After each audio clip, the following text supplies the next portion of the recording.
Honey, let me something. What's up, ladies and gents? Thank you. Couple seconds in already. Ready for another beautiful episode of Best Case Scenario. Yep. I'm your co-host, D. Johnson, always, and to my right, the awesome and very impressive Robert, friend of the people. Right. So, get right to it, man, because I know you've been sitting over here on the heater. You've been rubbing his hands together like a mad scientist. You got something to say, y'all? Hey, not quite, man. But first of all, thank you guys for tuning in. As you come through the door, hit the like, share, subscribe. You know what I mean? And if you want more content from Soapbox Heroes Network, make sure you're hitting the notification bell because that is going to make sure that whenever Tyrone, Prince, Salik, or me and D, when we go live, you're going to get everything that we have to offer, the best that we have to offer. So make sure you are tuned in, locked in. Okay. I don't know how many of you were actually on the show or watching Tyrone on his on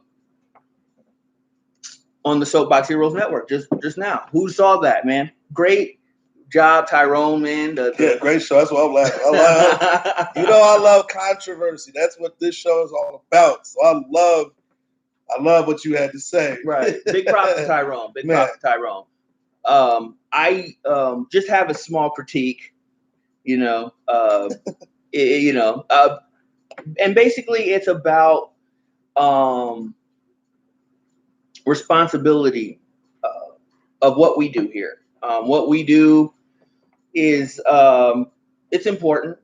There's not a lot of Black people in the media. There's not enough, I should say. We're underrepresented in media, especially when we're talking about these types of issues and sharing what we need. You know what I mean? Sharing issues from our perspective. And when you're doing that, though, a lot of times people begin, especially if you're like Tyrone, who's like a leader in this. I think he's dope. He's on the headed to like a lot of big things. People look to you for solid information. And we have to remember that ideas are not created equal. We cannot put the ideas of racism and racist rhetoric on the same level as common sense. We cannot do that. We have to be able to point it out. If we see something racist, we can't sit around and say, well, is that racist? Or try to basically use talking points to kind of deflect from what the true meaning behind what he was saying was. Okay. I grew up in the South as a Black person in predominantly white suburban to rural areas. And when someone tell you to go back to where you came from, or go back to Africa, or go back, that was always a racist remark. And I think it's not just even something that's just me or just common with me. I think that all Black people have been told to go back to where they came from, and it wasn't saying that because they just saw you walk out of the hotel and they want you to go back into it. They're telling you this because they perceive that you don't belong in this country, or you don't have the same rights to this country as they do. So when they say go back, they're telling you, get the hell out of here, you Black motherfucker. And you cannot call it down the middle. No, you really can't. It's really black and white, for lack of a better term, no pun intended, but it's black and white. Like the minute when I heard or read the President of the United States, leader of the free world, tell 3 Americans to go back and fix the countries they came from. They're rat infested. Like anytime you describe a place that someone comes from as a shithole, you're not giving that's not a positive connotation that you're giving to the person coming from that, because you can't have it both ways. You can't say, well, I want to build a wall between this country, but it's not because I don't like it. It's because murderers, rapists, and drug dealers are coming over here. Right. Shout out Betty. Betty says, well, they need to go back to Europe. I've said that 1,000 times too. No, but I don't think anybody needs to come out back to anything. America is a melting pot. There's an experience. It's all types of people from different places. There were Native Americans here that were called Indians by the people that came here. So yes, the people that came here, I agree. I've always said that. Yo, a lot of the times when I was in elementary and middle school, that was the thing I would say too. We'll take your ass back to fucking Spain, dick. You can't tell me to go back where I'm from when you're not indigenous here. So it's one of those. Me too. I'm like an 8th or a 16th. I ain't gonna claim it for money, and I can't claim it for money. But I'm just saying, I'm born here. My blood will be spilled here. My blood is spilled here. I'll die here. I'm an American. So telling me to go back where I came from, you can only mean that because black people are indigenous to Africa, right? Or Indian people are indigenous to India. So you're telling me to go back to the place where I'm from because where I am here, I'm not welcome and I'm not appreciated. And that's a hard pill to swallow, coming from a president who's talking to people that are his own flesh and blood. These were America. 25% of the conversation, you could even go at them because they were naturalized, but 3 of them were born here and have the same blood, American blood, if you want to call it that, flowing through his veins. So and not only that, you're speaking to congresswomen. Yeah. Whether I don't know how people in America normally see it, but the president is not the boss of the Congress. The Congress is actually there to check the presidency, meaning whenever the presidency or the executive branch is doing something wrong, the Congress is responsible for oversight of the executive branch. So when they criticize the nation, or they criticize the executive branch, or they criticize what's going on, or a state of affairs in the country, they're actually doing their job. It doesn't mean you hate America. Man. So, but I want to speak a little bit about Baltimore, okay? Because that was a big part of what Tyrone was talking about on the previous video, the previous live cast here. And what we're talking about here, when we're talking about Baltimore, and being, is Baltimore rat infested? You know what? There are a lot of places that are rural places that are in trouble and they're impoverished and they're rat infested and they got all kinds of animals and things of that nature going on there. But Trump doesn't call any of them out. Why? Because those people are predominantly, the people that live there are predominantly white people. See, he called out Baltimore and the congressperson from Baltimore in a state, Maryland, which the governor is a Republican, and both houses of legislature in Maryland are both Republican. Yeah. So when you're talking about that, a congressperson who represents them on a national level can do one thing, but when we're talking about in-state affairs in the state of a city, you're going to want to look at the leadership of the state, which is Republican when you're talking about the state of Maryland. And here's the one thing about that was real interesting too, is he used the same terminology to describe Baltimore that he used to describe the countries that the congresswoman came from. The language of what you say makes it what it is. I mean, because if you went to Manhattan, and I kid you not, if you walk down some of these, like Fifth Avenue, and you go by these really high-class restaurants, these 3 Michelin star restaurants, and you kick a trash can, they're full of rats. Manhattan is a rat-infested place, but that's where Trump lives. So you'll never hear him describe it that way. Well, he may, but he'll use it to blame Bill de Blasio. Yeah, of course, he'll use it to disparage. But in this instance, this is something that, this was an attack on the people just as much as it was on the state. It was an attack on the people just as much as it was on the congressman. It was there's a microscope put on it now because this is common everyday language for him. Okay, look, let me give you an example. And Betty, you could probably, I don't know if this has ever happened to you. I doubt this has ever happened to you because I'm sure you deal with classy people that understand manners and decorum. But if I'm in my house and I'm with my wife and my wife looks around and says, man, this house is fucking dirty, right? Okay, we can clean it up. That's good. You know what I mean? That means one thing. We might even laugh about how dirty the house is. If someone comes to my house and then leaves and goes around telling my neighbors about how fucking dirty my house is, we're going to have a fucking fight on our hands. Why? Because there's certain shit that I can say about myself that you just cannot fucking say about me. And so when we're talking about Baltimore, Trump, I've never seen Trump. How close is Baltimore to Washington, D.C.? It's not far. Well, is Trump? It's not far.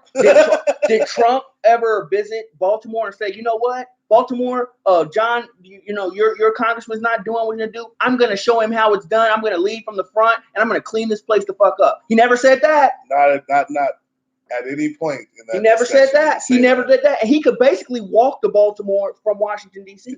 He can throw a note to Baltimore from the White House and get something done. So he won't leave his White House to fucking go do anything about Baltimore, but he's sure will tweet about it. And that's the difference between someone doing something for political expediency and someone doing something because they care about people. You're damn right, Betty. And that's exactly why I shout out to the survivors in El Paso that said they didn't want to see him. Because how are you going, like... And then let me just reel it back in. Because for Tyrone to say, well, is it true? Like, as in, if it's true about it, because it's true about Baltimore, even if it's true about Baltimore, that means that he can't be racist. He can't be saying if a race. See, it's about racism isn't just a statement. We're not just looking for some neo-Nazi with a tiki torch and saying that's a racist. No. Racist is a motive. Racist is something that's inherent. It's a motive for what you said. Why did he say that? He said that because he's a racist. It's a motivating factor, right? And you can't. And in Tyrone, he basically began to contradict himself because you cannot say on one end, yeah, Trump is dog whistling his base. He's dog whistling to his people.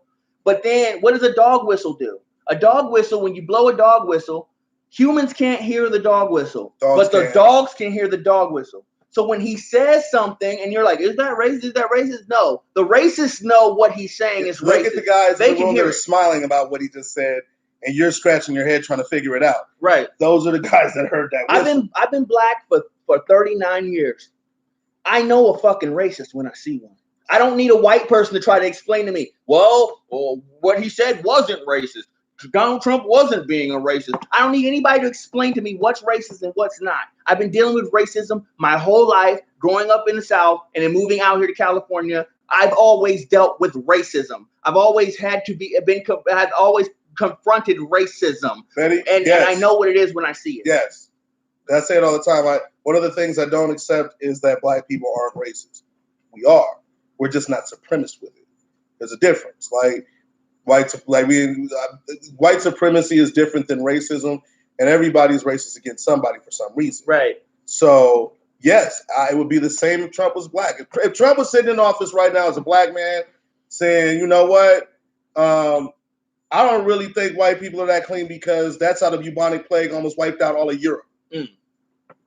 Or say that every poor rural town, it's plague. It looks like it's meth infested. Like, what if they said that? Like, it's meth infested. Right. You can't put 10 teeth together between a city to a city of West Virginia.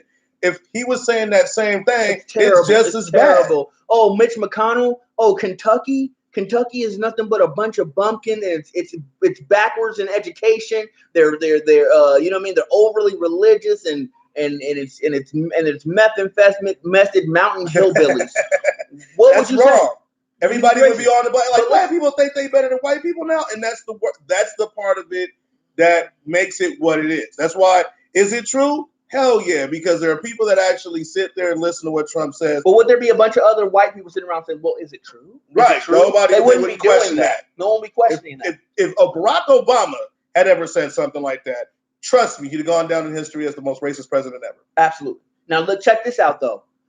If you knew a white person that acted like Trump and said the things Trump said, would you perceive him as a racist, or would you be thinking, I wonder if this guy's really racist? That in a mad you wouldn't way. even be thinking about it. If you knew him, if there was a guy in your neighborhood that went around saying the things that Trump said, everyone in the neighborhood would call him the racist guy in the neighborhood.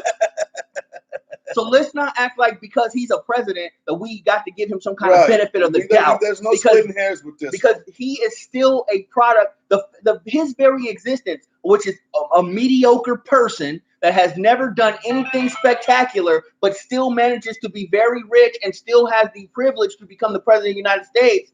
Just the fact that he exists shows that white supremacy is real. And it's not a hoax. Tucker motherfucker Carlson. I don't know what you was, buddy. Whoever put that on your teleprompter, you should get that dude fired. Because if that came from your head, you deserve the vacation you got. You should have stayed on it. Right. And Betty, you're right. We already knew that, but for some reason, people seem to forget. But Tyrone brings up a good paradigm. He shows a paradigm that some black people have, and that paradigm is, I wonder, or are they trying to give him the benefit of doubt, or is he a racist? He might be racist, but maybe he's not racist. And that's when we start trying to classify it, right? Like calling him an elitist or calling him a nationalist. No, stop splitting hairs. Stop looking at. And I hate racism too, Betty. Stop looking for red flag racism. Stop looking for red flag overt racism, which Trump is guilty of as well. Yeah, he's never going to come to a press conference in a hood. No, I mean, because people are trying to put that on him. Look, yes, he's going to say that he's the least racist. We're not even going to worry about that for a second.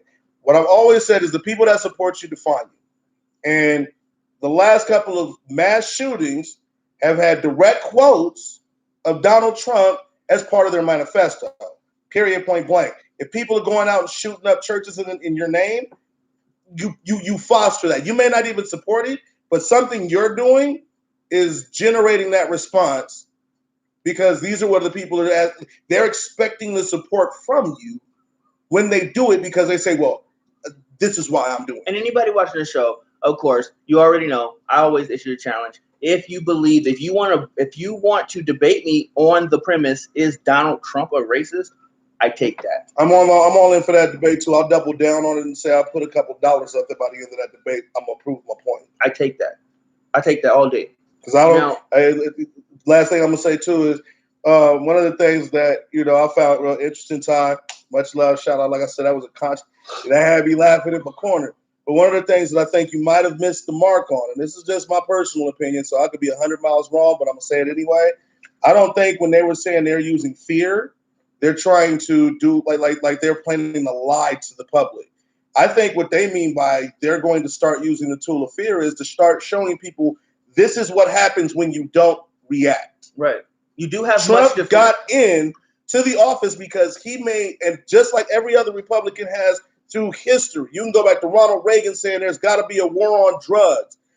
You can go to George W. Bush. Was it George H.W.? I promise you, no new taxes. There's always something that they're going to use to drive the fear of something happening to Americans into them to get them to the polls. Democrats typically take the high road. But at some point... Betty, you said maybe the debate can be his comments gearing division. But maybe. I think the country was already in a state of polarization. Oh, it's been in a state of polarization. It's merely using division to his advantage by not. See, a lot of people try to bring people together and fail in bringing people together. And when that's their goal, he didn't try to bring people together. What he did was he looked at the division, and he said, we have something here because it's a playbook. It's the same playbook that Hitler used. It's the same playbook that Mussolini used. It's the same playbook. So she said, yeah, you're right. That's what I'm saying. Like that. Anybody that wants to argue that, that's what I'm saying. I'll double down on that. I actually heard on a show. It was actually a replay of a talk. It was Prince Gregory Hayes on one end and Anthony Rivers on the other. And Anthony Rivers was trying to basically say that Trump wasn't a racist and was a racist at the same time. Can't do it. So we do have some confused people out there as well. But back to what I was like, to finalize my point, the Democrats have to take a different tack. We all know that. I mean, at this point, we've been trying to impeach Trump. You're not going to beat him that way. You got to beat him at the ballot box. We all know that. So if it comes down to where Democrats have to start playing the Republicans' game, where they're driving home fear to the Democratic Party and saying, hey, even the independents, you guys have to know that this was what we got when no one reacted. No one was scared enough to go out and vote against Donald Trump. He ain't going to win. They took it as a joke. 3 years later, we're where we are now, and motherfuckers are scared to death because he might win again. So, my point I'm making is, I don't think that they're using fear to tell us they're going to lie to us. Because politics is all lies anyway. Everything is broken promises and BS. You might get 1 out of 10 things that you hear a president say he's going to do, or any congressman or anybody do. And that's what I'm saying, Betty. There's no fear.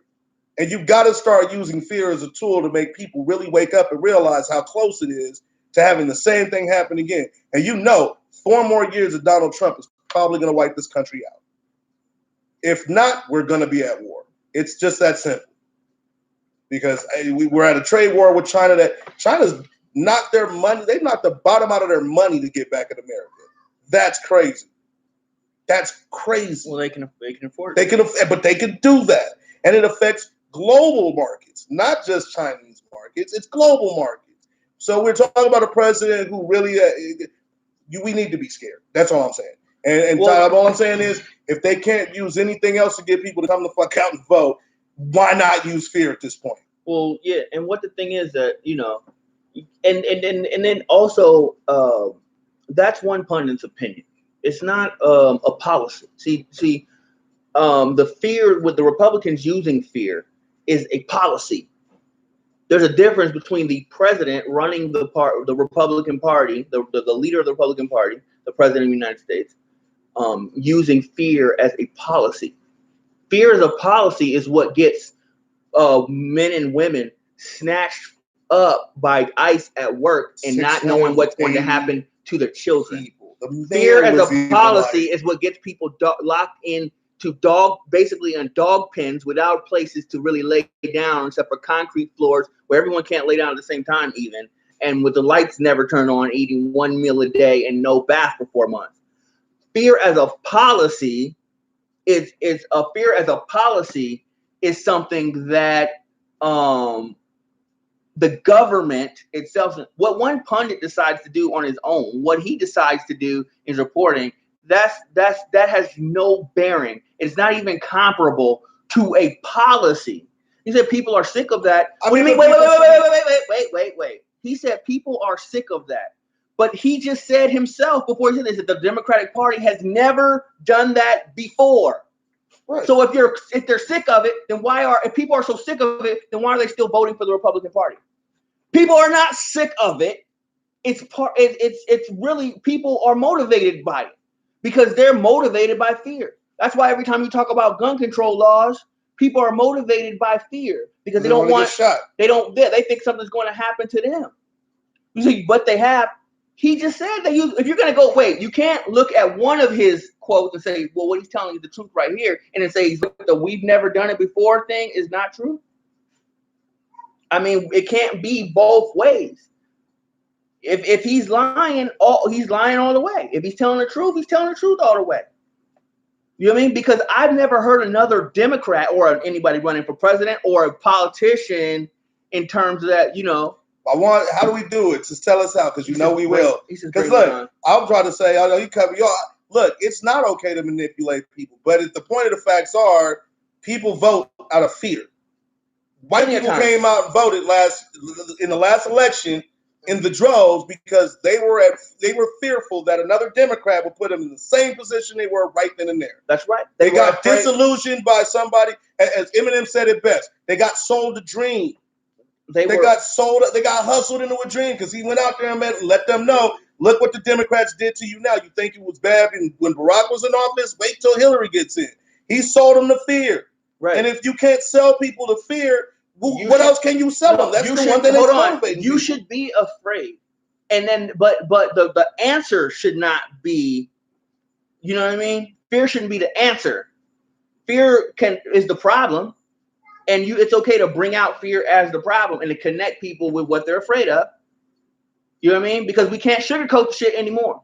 You should be afraid that there's a president in office that's going to continue to uphold the pillars of white supremacy. Right. You should be afraid of the re-emergence of white nationalism. You should be afraid of these things, but your fear shouldn't cause you to. No, it's not about manipulation. Okay, hold on. It's not about manipulation, Tyrone. Fear is not a if someone's genuinely afraid and you help them connect with that fear, that's not manipulation. You say, well, if you feel that way, then your action needs to be, you can direct people to a certain action, and that's not manipulation. No, it's not. Do whatever it takes to win. He said, he's alluding to what the pundit said. The guy said we need to do whatever it takes to win. What do you think it takes to win, Tyrone? What is it? What does it take to win? Because sometimes it's like this. You have to invite some. Sometimes you have to invite. You have to invite certain elements in order to destroy them, like a trap. You know what I mean?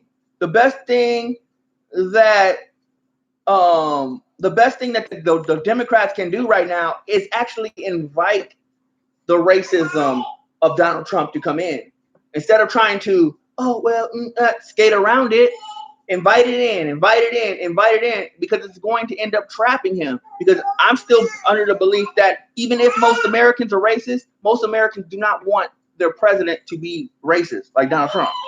They want to feel good. There's a group of people that want to feel good about good about the racism, even though it's racist. They want to feel good about living in a racist country. They want to feel good. They want to be able to sleep at night. And if that's what motivates them to vote, that's what motivates them to vote. And I mean, the thing that I still am going to stand firm on is Democrats don't use that tactic too often. They're supposed to be the softer, kinder, gentler party. No, they're not. No, wait. What is a kinder and softer and gentler? What do you mean? What does that mean? What I'm saying is they've always been considered to be liberal to the point of even being soft. Does liberal make you more soft? I mean, that's the perception that I had. Oh, that's coming out of politic, world history, things like that. That's what I took from it. American history was Democrats were soft on shit. So you gotta control, baby. But my point is, at a certain time, you got to switch levels. You got to switch speeds. You got to do something different. You can't keep going at them with birds on a pedestal T-shirts. I love Bernie Sanders, but that's just soft to me. He's a sweet old guy. You know what I mean? At a certain point, you got to be the guy you got to get your nose dirty. You got to get your hands dirty. Right. You got to get your hands dirty. You got to go in it. Trump is a classist, a bigot, but more importantly, he's a racist. Well, hold on. He said, now, let me address that. So when you're talking about capitalism, because we're talking about class, we're talking about rich people, poor people, right? And we're talking about classism when you're talking about that, right? Now capitalism relies on not just a economic caste system, but a social caste system in order to survive. The caste system, the social caste system that is in place that maintains capitalism in America is the white supremacist social caste system. Mm-hmm. At the bottom of the white supremacist social caste system is black people. Okay, and economically and socially shutting out black people wherever they can, or making it hard for them to get the same opportunity. So that whenever you're upholding these capitalist principles and these pillars of white supremacy, that is what racists do. To be a classist in America is to be a racist. They are one and the same. They cannot be separated. Everyone that you know as an elitist, a classist, like Hillary Clinton was an elitist and a classist, she was a racist. The racism goes along with the classism. It cannot be separated, Tyrone. And I get what you're saying, but yeah, Trump's favorite method of communication is social media. I'm over here chastising my children. So, everybody uses whatever they have at their expense, but like you said, it's just not blatant. Republicans have no qualms. Well, I won't even say all Republicans, but most recently, the Republican Party, the Donald Trump-led Republican Party, has no qualms about using fear to scare people into shit. His whole premise was building a wall.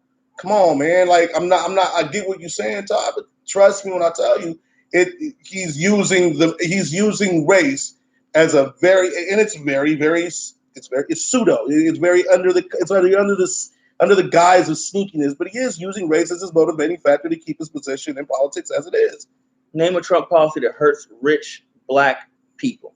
The policy that hurts rich black people the most is the policy that rich black people are not. Okay, so let me see. I want to get specific, because if I say that, that's not a policy, right? But policy is in its enactment. Okay, when you are actually dehumanizing people, right? When you dehumanize people like Hispanics, Black Hispanics, and things of that nature, right? Right, we have black classes, and guess what? They're upholding white supremacy. They're racist. See, that's the thing. You don't have to be. White people aren't the only racists out there. Anybody that's upholding the pillars of white supremacy, they're racist if they're doing it directly and in knowledge. There are people that are holding up white supremacy in America, and they don't even know that the things they do actually perpetuate and hold up the pillars of white supremacy. And a lot of people don't understand that. And there are black people that do understand that and do it anyway. Guess what? They're racist. They prefer white people and white supremacy to black people. And just because they're black, it does not absolve them from the same thing. That's why I'm not going after him because he's white. I'm not going after Donald Trump because he's white.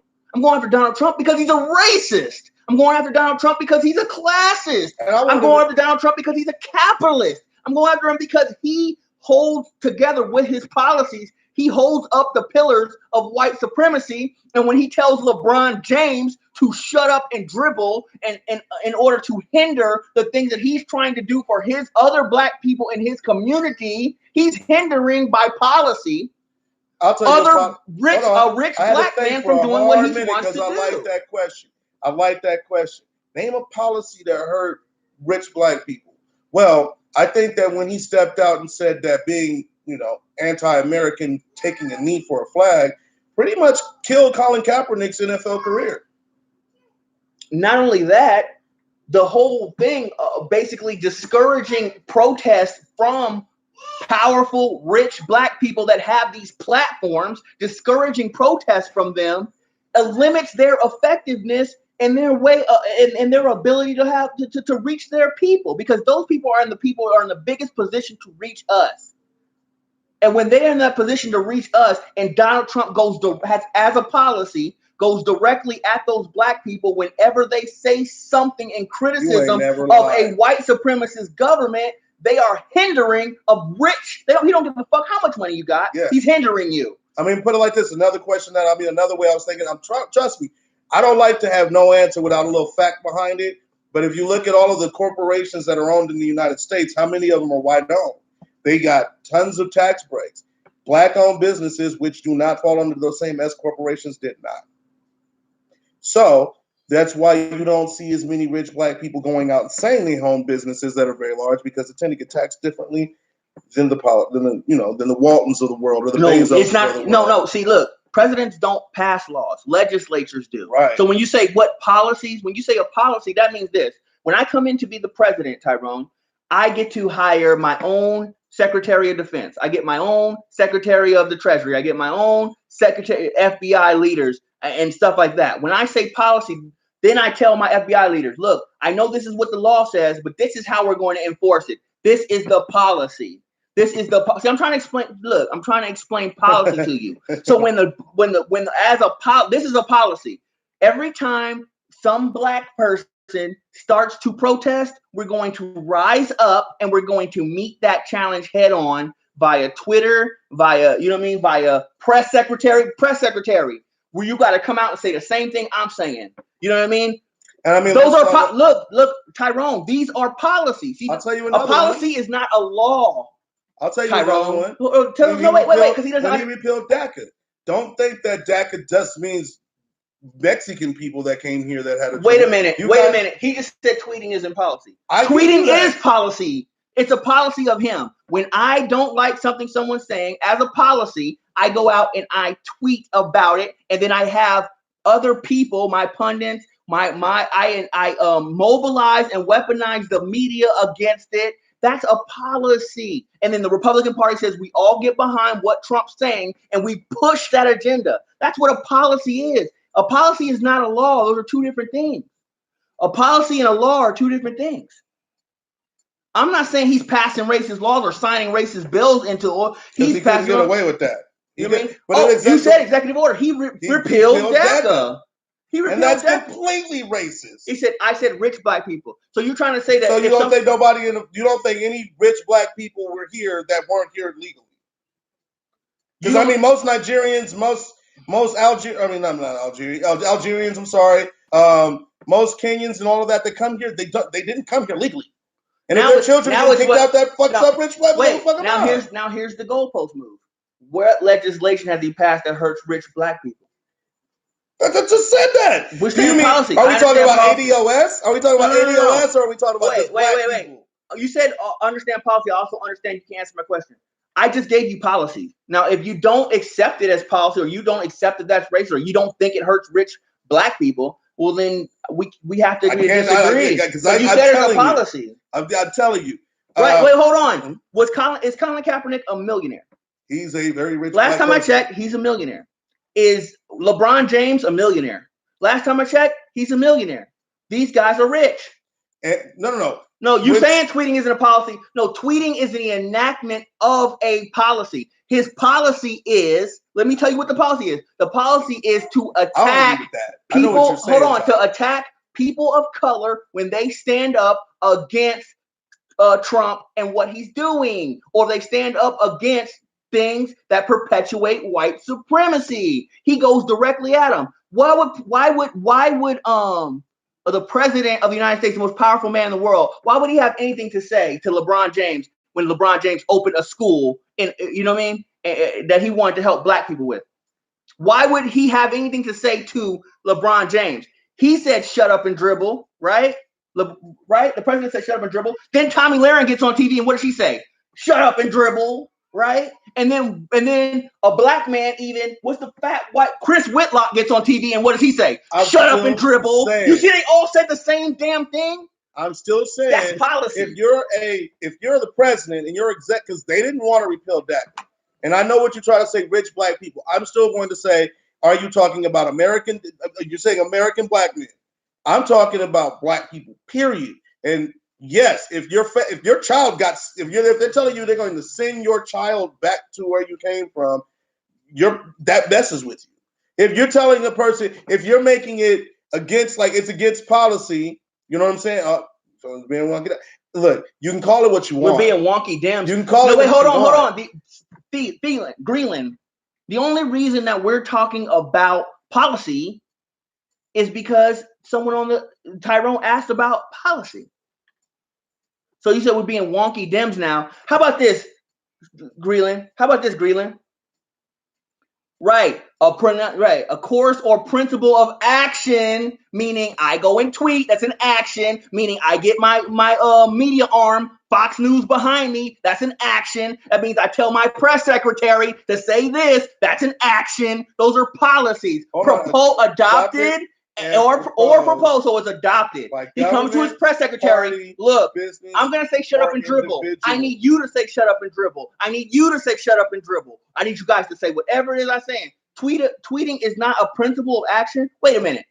It says a principle. That in itself, right there, point blank, is what he's saying. That is a principle of action. It's not like he goes on Twitter and he was suggesting that people boycott Colin Kaepernick because he's not American, or he goes against the policy of standing and putting your hand over your heart for the national anthem. That's a policy. Hold on. Hold on. I'm not done. That's a policy. And when you say that somebody is anti-American because they're not following policy, that affected that black man's pocket. You said American rich black men. Everyone on that football field is American rich black men. Everybody on that damn football field is an American rich black man. Come on, what are you talking about? And his tax policies, I just said that. His tax policies for corporations, S corporations, just like Apple, just like motherfucking Amazon, they get zero tax liability at the end of the year.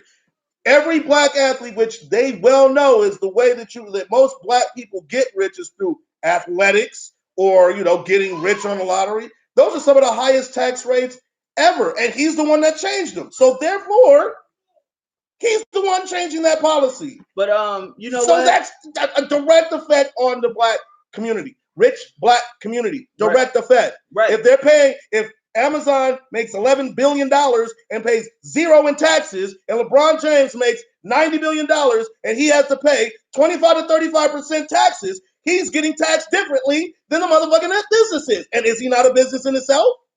That's what he's called. He's a brand. What do you suggest? Oh, what do you suggest? Spell suggest? Oh, well, in terms of what he's saying, we can make the taxes a little bit fair. Maybe wait. If you want to give Amazon some tax incentives for the jobs that they create and things of that nature, yeah. Should they pay zero? No. There's a fair share. There's the truth is somewhere between a bunch, and that is completely it's tax policy. No, hold on. That is a policy by your definition of policy, bro. That's a policy by the definition. When they write it in the law.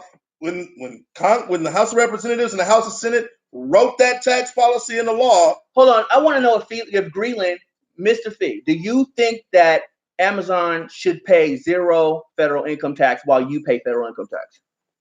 Yeah, do you believe that? Because if you do, that just helps me to understand where we're going in this conversation. Yeah, because I understand that if you made yourself some money, which I don't know. I don't never ask anybody about their paycheck, but I'm pretty sure if you're an individual and you aren't filing taxes under a corporate license, you're paying a different tax rate. Tyrone, you're talking about laws being passed. I wonder how many rich black people were separated from their families when the Muslim ban went up. I wonder how many when he did the Muslim ban. I know you remember that. I wonder how many black people were affected by the Muslim ban. What do you mean? What do you mean, sir? What do you mean many get away like this? He's not answering the question, so don't worry about it. We're going to move on. We did have a show we were playing. I was just responding to Tyrone, what we can do is, of course, we can do another show. You know I love you, man. And we want to bring you on because we can do this another time. Let's not even give away what we can sell, Tyrone. You already know, man. I'll hit you later. We'll get something. We'll get something real. We'll make it real classy. We'll do this, dog. But wait. Hold on. You pay zero taxes. Put me on, bro. Tell me how. Because I put me on. Oh, you pay zero taxes. I wish you could too. If you do, then glory be to your paycheck. So if it is, then you need to fucking pay your fair share because you use our roads, you use our motherfucking mail service, you use all kinds of shit. So if you don't benefit by not paying taxes. Let's not get into that.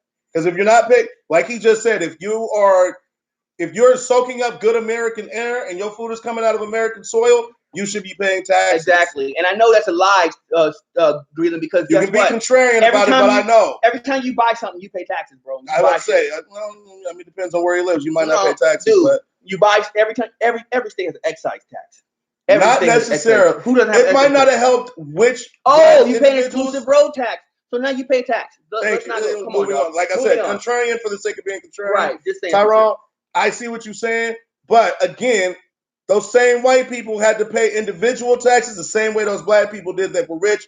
I'm not saying that. What I'm saying is there are far more rich white people that benefit from the tax breaks that they got that Trump wrote in the policy than trust me.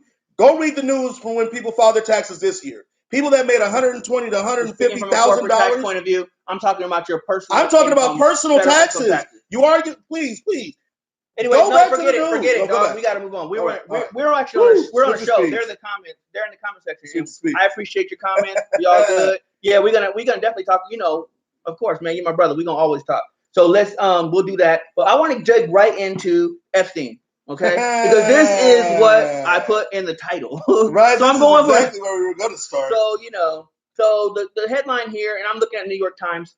Jeffrey Epstein dead in a suicide in Manhattan jail, according to First officials. of all, that wasn't no Hold on, let me set it up, and then you can go ahead and go ahead. Let me set it up. Okay, so Jeffrey Epstein, as we know, is a financier. He had accusations of sexual abuse on little girls, not even women, little girls. 13, little 13. girls. And he was able to cultivate high-profile friends despite his lurid lifestyle because he was a hedge fund guy. He would take people's money and he would invest it for them and then take a percentage from what he got from By them. the way, did you want to know something that I wanted to tell you about earlier today that I forgot? Julian Wexler. Remember, you know who Julian Wexler is, right? Wexler, you know what I'm saying? He said that he had swindled him for a vast amount of money. You don't become a billionaire as a hedge fund guy. So you can continue, but that was just like we were talking about that list. That was another name on the list. You know what I mean? But go ahead. So Epstein had hanged himself, according to officials, and he's found around 6:30 a.m. Saturday at the Metropolitan Correctional Center and was taken to a hospital where he was pronounced dead, according to the Federal Bureau of Prisons. Okay, hold on before you finish. What the fuck does this have to do with the Democrats? What are you talking about? Hold on, because we're gonna get into that. Oh, come on. We're gonna get into that. Man. Don't worry. Let the comments roll. Let the comments say what they're gonna say. We'll come back to the comments. We got to get the story out though. Okay. We got to set the scene. That way we can comment on it. Last month, after being denied bail on federal sex charges, so he was going to be in jail for quite some time fighting his case. This was going to take years. This is going to be a very drawn out case, and he had a lot of time on his hands. He was not able to bail out on it. Mr. Epstein was found unconscious in his jail cell with marks on his neck. Prison officials have been investigating the incident as a possible suicide attempt. Okay. That was the first time he did it. That was the first time he did it, man. Right. So Mr. Epstein been found injured on July 23rd, was placed on suicide watch and received a daily psychiatric evaluation according to a person familiar with his detention. He was removed from suicide watch on July 29th and returned to the special housing unit, a segregated area of the prison with extra security, that person said. So he wasn't in the suicide tank, right? The authorities did not immediately explain why he was taken off suicide watch. He wasn't on. Surprise! Oh, so everybody see the whole thing narrative that's going on right now on is that Jeffrey Epstein Jeffrey, hold on. How did he kill himself on suicide watch? Well, I said that, and I did not know. Well, according to the New York Times report, he wasn't on suicide watch at all. Now, when it first leaked, though, when the story first dropped, the headline I read at about 7:50 this morning was Jeffrey Epstein kills himself while on suicide watch. So it ain't take but 5 hours for the story to dramatically change. Right. So we got more questions than answers, definitely, on this. Already. But first we will say, guess what? He's dead. So now all the people that were seeking justice for the horrible crimes that this man has done will not receive justice. And that's, because he took the coward's way out. Well, I mean, again, like what I said before, I don't even think it was a coward's way out, because I think it was just the way that the game was written out for him. And what I mean by the game is when you get to when you start doing certain things, you know what I mean? You got two choices. One, you can try to ride it out and see what the best outcome is. But I think in the kind of club that he was a part of, I don't think that was an option. I think Greeland says the Democratic Party knows that Jeffrey Epstein was connected to the Democratic establishment. Like he was friends with Donald Trump. Can we just stop with hold on.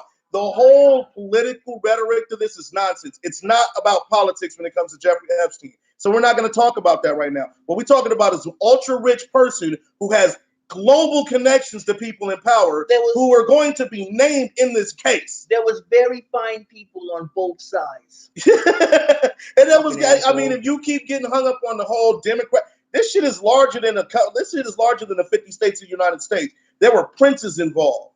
There were global fucking billionaires involved that names were going to come out one way or another. And they're probably still going to come out, because it wasn't like he killed off the case by him dying. There's people you're going to see more than a couple of people with some money get snatched up. When Epstein was arrested, please just stick with the facts that Epstein is dead. People got cheated out of justice, but this shit ain't over.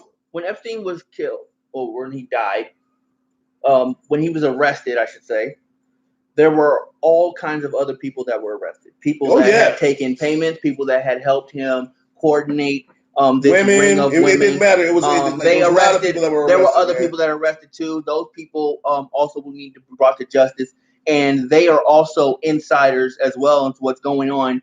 Epstein employees, things of that nature. So if the Clintons or the Democratic Party are killing people, they got a lot of killing to do. They better pack a lunch. They better pack a lunch. They have a bunch of people they got to kill. That's what I'm saying. Like, look, it helped, but it's not going to help as much as you think it would, because there's so many women that are coming forward in this case that even with him dying, all they did was cut off one less loose. All he did was try to tie up some loose ends. Right. And that's what I'm saying. Like, in that kind of a club, I'm pretty sure that it was already known. Like, if you get caught, and I mean caught, because he already got a get out of jail free card when Acosta hooked him up. And I'm pretty sure they told him, all right, that was your one get out of jail free job. All right, I know you being funny, but I'm being dead ass. That was his one get out of jail free card. And I'm pretty sure they said the next time this shit happens, bro, Either we gonna do it or you're gonna do it. Choice is yours. And I mean, it doesn't change the fact that they're gonna still name people, but it does change it does change their star witness.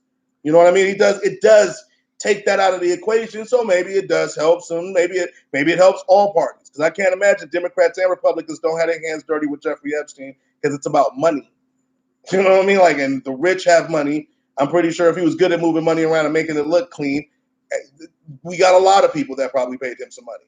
But, you know, the saddest part about this whole situation, like I was telling him this morning, is somebody's got to answer for that. You know what I mean? Like, if you could put, somebody got to answer for that. That's a federal prison, man. Well, you knew the man tried to kill himself before. Kill himself. Look. And they already have the FBI, the Justice Department, and pretty much everybody else looking into it. But here's the thing. Somebody in that jail, I watched way too many jail and TV cop shows and stuff like that. Somebody knew somebody was going to either get that man away to kill himself, or somebody knew to turn off the camera and not rotate around that block at that time. Because there's no way, if he was under constant supervision, or he should have been under constant supervision, that he got to kill himself. It makes you think of the Sandra Bland case. You know what I mean? Okay. Well, I basically did make, if we all know that the criminal justice system itself and inmate treatment is terrible. Okay. Yeah. Epstein was a piece of shit. Let's keep it real. He was a creep and a monster. But to say that he was murdered with zero evidence actually hinges on the assumption that the prison system itself actually takes care of inmates that part, and that are at risk for suicide. That part. They don't even know why he was taken off suicide watch, but he was taken off of suicide watch. And I mean, that's the immediate answer. Hold on. That's the immediate answer. And so since he was taken off of suicide watch, he wasn't on suicide watch when he was killed. But we already know that or whatever. When he died, right? I like killed. The prison system, we know that the prison system does not do a good job of taking care of at-risk inmates, people with psychological problems due to their incarceration. He's obviously already a very sick man. And I think that it's more likely, I think 9 to 1 out of 10, right? It's more likely that a billionaire that lived a lavish, plush lifestyle of private jets, Gucci, and gold would rather die than spend the rest of his life in prison. And I agree with you on that. And I like when I read a story that says that he had a mental evaluation every day, that person needs to be fired. Because how could you miss that red flag? But he could say whatever he wants to say in that. Especially if he wanted to kill himself. Especially if he wanted to kill himself. If he already tried to kill himself, you can't think that his mind state is going to recoup. He's not going to go back to good because you're talking to him. Well, it didn't say he tried to kill himself. It said he was found with I'm injuries. Talking about the first time. And the first time they said like they found him with injuries around his neck. But most people try to hang themselves in prison. We know that. That's not like they probably aren't going to say it like that. But I mean, me and you have been around and seen things. I mean, that's what people do. That's what you're going to find. They're not going to try to kill themselves with what? No, Epstein, who had been found injured on July 23rd, was placed on suicide watch. So for 5 days. But he's what they refer to in jails and prisons as a rapo. And when you're a rapo, sometimes people hurt you. He could have been put on suicide watch. Wait, no, he wasn't. But he was what? He was put in a segregated part of jail, which I know what AdSeg is. He was in a cell by himself for probably 23 hours a day, which, again, does not help the human psyche when you're used to flying in jets, Gucci, and gold. Again, you got to fucking 6x6. You know who else was in AdSeg, but they found a way to kill him? Jeffrey Dahmer. No, also was in AdSeg. Also was in AdSeg. But he was actually out doing himself, doing a job. He got caught slipping, and he got his ass whooped. And I mean, I'll give you the guards probably set that shit up. Do you know that guards, they do set people up to get hurt in accidents? I don't know if you read the story recently about about West Valley. For the last 4 or 5 years, it's a local jail here for all those that aren't in California, but it's it's a privately owned jail for one, but it's a very badly run jail. A lot of inmates always have complaints of federal indictments going against the police there. But most recently, they arrested 2 cops and 2 guys because the guys were basically, doing some blood sport shit. They were fighting for the cops for money, and the cops the training, like we've always talked about police reform. I mean, correctional reform has been past due because you get all the power in the world over these people, you know what I mean, and you get to tell them what to do. and you can withhold their food, you can withhold their information from their family. People don't die just because they go to prison. So if you got a mother with cancer and you ain't trying to give me my letter with my mama and I got to do some dumb shit, then I'm gonna do it. And they know that, and it's sad. But I mean, like in an instance like this, you know, it's a little different. It's a little different than Jeffrey Dahmer, but it's not, because he's got billionaires that probably don't want him talking either. So you can easily slide somebody some money and get them greased off. I get that. I do get that. But I have a feeling it was more of that I'm in that boys club where it's all or nothing. Look, I can't risk even going on the stand. So I got to kill myself off. He wasn't going to testify. He was not going to be required under the Fifth Amendment to testify against himself, and he wasn't going to say anything. But he probably would have had to testify against the people that they were naming in that the girls were naming. As long as until he had been convicted of something, and he was going to get. Well, he's been already convicted. And also if say for instance I'm in prison, he wasn't convicted. He's in jail. No, I'm saying he was convicted earlier, but the 2 counts of prostitution. But say whatever I got convicted of. You guys caught me. Say I had like 100 counts. Yeah. I was really guilty of 100 counts. You guys only convicted me on 10 of those counts. Mm-hmm. If my testimony would get me, you know what I mean, hit on another count that they don't even know about, I do not have to testify. They were never going to get him for everything that he did. They were only going to get him what you for said, suicide murder. I said the same thing. It looks a lot like it, right? Like, look, it could possibly be possible. Bring forth your evidence, because we're not going to start just making shit. We're not the place where we're just going to start. We're not conspiracy theorists. I'm not about to just start saying that the man was murdered. I'm not going to start just saying the man was murdered and there's no evidence that the man was murdered. Yeah. You got to bring me some evidence that the man was murdered. Anything. Autopsy. If the coroner says, wait, this is a homicide, then I will believe he was murdered. Yeah, I think. You got to bring me some evidence. I got to see something that sways my opinion. Because there's a lot of people that get convicted of murders they didn't do, right? Yeah. And so they don't get off. Right. And it's because somebody stirs the pot. And I'm not like Donald Trump. I'm not going to pull a Central Park 5 on some motherfuckers that I don't fucking know. We're going to just make it a murder and just now. say, yeah, they did it. And they should get all we got to do is make them say they did. I'm not going to blame the Democrats. I'm not going to blame. Maybe the Republicans wanted to shut him up. Who knows? I mean, there's no evidence at the time, because he's been much more damaging as Donald Trump's friend than he's been to like a Bernie Sanders or a Hillary Clinton. I mean, Hillary Clinton has nothing to lose now. She's not in the presidential election. I mean, if her name came up in the situation, I wouldn't be shocked either. Is it possible that something happened to him where somebody got him? Anything's possible. Let's follow the evidence, though. Let's not make some shit up amongst ourselves. That part. Right? We don't know. All we know is he was found in a cell at 6:30, and that he. I agree. I agree. I don't think people want quiet classism. Yeah, I agree. I don't think he was targeted because of his race. I think he was targeted because of who he knows. Matter of fact, I think the only reason he was out to do the latest group of shit is because of his race. If it was Magic Johnson, Magic would have got convicted the first time. Yeah, first of all, you know what I mean. The first time he would have got a stiff sentence. The first time he wouldn't be 6 days. You know, I mean, going back and forth to work at his huge $66 million mansion. Magic wouldn't have been doing that. You saw what happened to OJ. Rich people wanted him quiet. Classism, right? You saw what happened to OJ. OJ ain't getting none of that kind of love. Like, and OJ ain't do nothing but like possibly kill his wife. Anyway, he didn't even. Yeah, OJ didn't even get convicted. He didn't get convicted. His life was over. They waited about 10 more years. It was like R. Kelly got away the first time. R. Kelly. What do you mean got away? Didn't get convicted the first time. No, but that's what he's saying. I'm saying, but he got away. Jeffrey Epstein was convicted on 2 counts of prostitution. Right. He got convicted. He was convicted.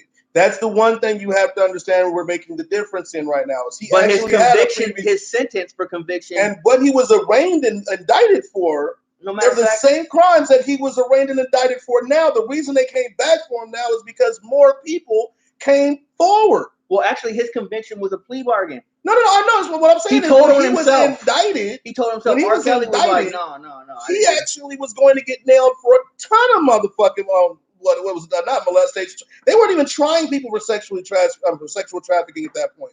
They pleaded him all the way down from something like 65 counts to 2 counts of prostitution. And a difference is with the R. Kelly case in this one, the prosecutors themselves actually broke the law to give Epstein a sweet deal. Sweet deal.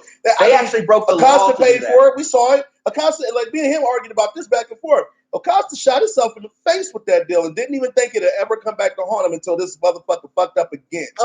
If Trump wins, get reelected, he might be back. If Trump gets reelected, he might be back. I mean, why not? He was a great He's a great housing director. Everybody had a house. Everybody had a house. Look at the unemployment rate of Acosta. It was so low, and it was because he was my right-hand man doing what I told him to do. If Trump could have got away with it, that's what I'm saying. Like R. Kelly, that's why they're going so hard body after R. Kelly right now, because they know they had him dead in the crosshairs, and then he paid a couple of people here, he bought a couple of people there, and he got away with it. This time he came because he got caught with tapes. Yeah. Tape that you can't buy off a tape, man. You just can't. It's a power thing. You know, Epstein had tremendous amounts of power. You see a guy like Harvey Weinstein. Harvey Weinstein, yeah, he knows a lot of people. He's connected. He don't have the power that Epstein has. Harvey Weinstein got more power than Bill Cosby. But Bill Cosby still got locked up. No, Harvey Weinstein's in jail as we speak. Is he? Yeah. I thought he was free. No, he didn't. He was denied bail. Damn. Harvey Weinstein is in prison, in jail right now. And he's about to go to trial, and he keeps firing his legal team. And we all know, no. We all know if you ever fought a case, you keep firing somebody, keep firing a lawyer. That tape was grainy as fuck because I watched that shit and I felt dirty afterwards because I was like, what if she really is under 16? But that tape was grainy as fuck. It didn't have enough of his face. I watched that case intensely because I thought they had him dead to rights. I promise. And did the victim didn't say anything? No. What it was she didn't testify. Right. The victim didn't say anything. Because he paid her father to not testify. R. Kelly was rich, but here's the thing. And R. Kelly wasn't Jeffrey Epstein rich. He did not have a pile of diamonds sitting in a safe. He just didn't have it like that. Jeffrey Epstein. He had no children. Well, he had on his neck. Jeffrey Epstein. I'm saying Jeffrey Epstein had a loose pile of diamonds in a safe. More importantly, Jeffrey Epstein had no children. R. Kelly is rife and riddled with child support debt. So he's really not that rich. No, it's not about money. It's about power. And Bill Cosby didn't get away. Don't start that. Don't do that. Don't do that. No. Bill Cosby didn't get away. I mean, all right. Half of the women have recanted their story in the Bill Cosby case. Half of the women have recanted their case. It's money and power, Tyrone. But if you're powerful, you might as well use your power to get money. But the power is what it does because a lot of people are rich.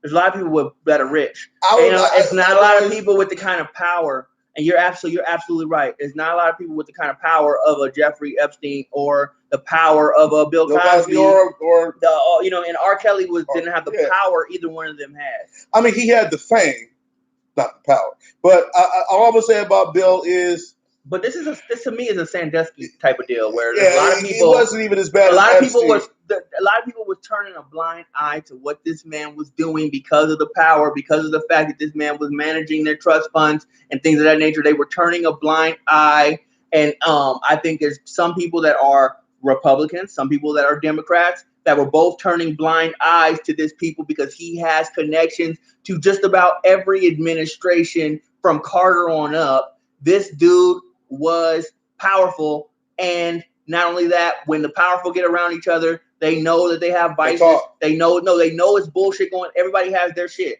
He likes to mess with little girls. He likes to mess with little boys. He likes to do cocaine. He likes the cocaine. He's a rapist. He's Jack the Ripper. They let that shit fly because they're still working for each other and they're making tons of money and cultivating power hand over fist, and they're upholding pillars. And they always seem to have one common thread. They are all too willing to uphold the pillars of white supremacy and capitalism and scratch each other's back. So crony capitalism got to go. Why wouldn't it be, Betty? Look, that's what I was saying a second ago. Like Todd, Bill Cosby is a sensitive subject for me because I don't know. He's supposed to be out pretty soon, right? Yeah, I think either they reduce the sentence or he's getting out for good behavior because that's what she was saying right now. Yeah. But what I'm saying is, Bill Cosby probably had some parties back in the day. We all have. Bill Cosby probably shared some drugs. I'm pretty sure everybody's enjoyed themselves in their college years. The only problem I've ever had with the whole Bill Cosby story was there were people, He's good. He's good. But, he's good. Let's see the light. Bill, we're talking about women that were the same age as Bill at the time. we aren't talking about little kids. We're not talking about, defenseless people. Bill's a perv. He was, but he was a pervert in his age range. Like, these women are in their, 50s, 60s now coming forward? That means some of the women, when he did it to them, were much younger than him. I mean, 20 years. But they were grown, but they were much 21, younger. if you're 21, 22, chances are you was going to give it to him with or without the pills. I'm just being... But I'm contrarian to it. But you're right, Tyrone. Bill's a perv because no matter what, even if they was willing to do it, he did it to some women that was willing, and he still doped them because he had to have it his way. That's how pervs do it. He liked it on the loose. But what he wasn't doing was selling these women to other people, and that's kind of the difference. Oh, no, he's selfish with his women, right? Like, that's the difference between a Sandusky and an Epstein and shit like that. Like, Sandusky. No, the common thread I was trying to reach was there were people around him that knew the shit was going on, and they still allowed it to happen. Yeah. Some people were not. A lot of people were not shocked when they knocked Bill Cosby. No. I mean, that's what I say. It's a sensitive spot because I love Bill. I love Bill Cosby. He's a good. He was a great actor. He was a great comedian. But I can't tell you he was a great person, especially when I know this nigga had the hand. His wrist game was a phenomenal wrist game into the cut from across the room. I can't defend that, like, at all. I just feel like, there's classes to this shit. I'm the Kobe Bryant of roofies, baby. But all said aside, I never miss. I feel like I really want the investigation to take place in the federal prison because I really want to find out who is on the clock when Jeffrey Epstein killed himself. I want to find out how somebody on watch could have. I did love Cliff Huxtable, but I mean, I just want to find out how it happened because I think, like you said before, one of the craziest parts of going to prison is if you are going to jail is if you have a mental health disorder, you're not completely taken care of well, and that's really, it's kind of alarming that it takes a case like this for that to be seen, because I mean, Jerry Sandusky is still in prison, but he ain't killed himself, and I mean, that was way worse. Like, you killed Joe Paterno, dog. Like, I mean, he really killed Joe Paterno, but the thing is that, look, you know what? That is true, but that's the thing. That's not coming to light in this. Mm-hmm. People are forgetting that he was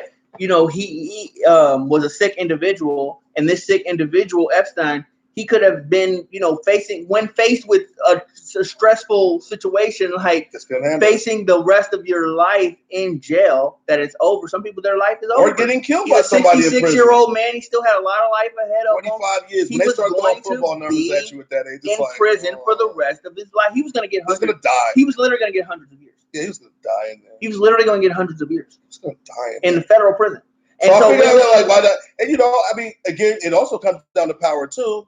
What if he didn't want them to take his life from him like that? What if he was like, I'm going to do it myself? Because a lot of rich people have that thought process. Right. They're in power. I'm in power. I'm the one that makes the decision. They're not going to take this away from me. So, and there's a lot of people, and there's a lot of people that believe, of the school that, hey, you know what? I'm not if ever life gets too hard, or I'm not obligated to stay in this life. Because he had no children. Which is, I think suicide to a certain extent, is your own choice. And I'll ask people make that choice. Sidebar PPS. I wonder who gets all this money now. He didn't have no kids. He had nobody to leave. No, don't worry. He's got a trust. To who? They'll find out. Whoever we find out that's really famous. It doesn't have to be a who. It could be a what. Yeah, he probably left it to a chair. It does not matter. You know what I mean? Yeah. The government might just snatch all that anyway. And what if he had a shell corporation and still running this little sex? Because they froze his assets. They froze his assets. They sure did. So the government, they could have. Because he was paying people. He started paying people off. That's how the rich stay rich, y'all. So he got arrested. He started paying people off. They froze his assets. They see what's going on. So anyway, next subject. We are talking about the. Some of the mass shootings. Oh, no. I want to go right into Joe Biden. Oh, the gaff of the. No, I want to go right into Joe Biden's bitch ass. You know what we like? Charlemagne the God has something called Donkey of the Day. I think we need to come up with one ourselves. I don't know. We'll think about it. Buffoon of the moment. I don't know. Moron of the moment. That might be a good one too. But Just read what this. Just read what Well, he said, man. Joe Biden had a fucked up week. So we're going to go ahead and we're going to make fun of him. Let's do that. So basically, this is Joe Biden. I'm looking at a August 9th article from The Atlantic. Joe McWhorter. He is a contributing editor at The Atlantic. And he wrote about another Joe Biden gaffe. So Joe Biden is running to be your president. He wants to be president. He thinks he can beat Donald Trump. 46. He thinks he can be the next president. So he wants to be number 46. Sorry about that. He was the vice president for 44. He wants to be 46.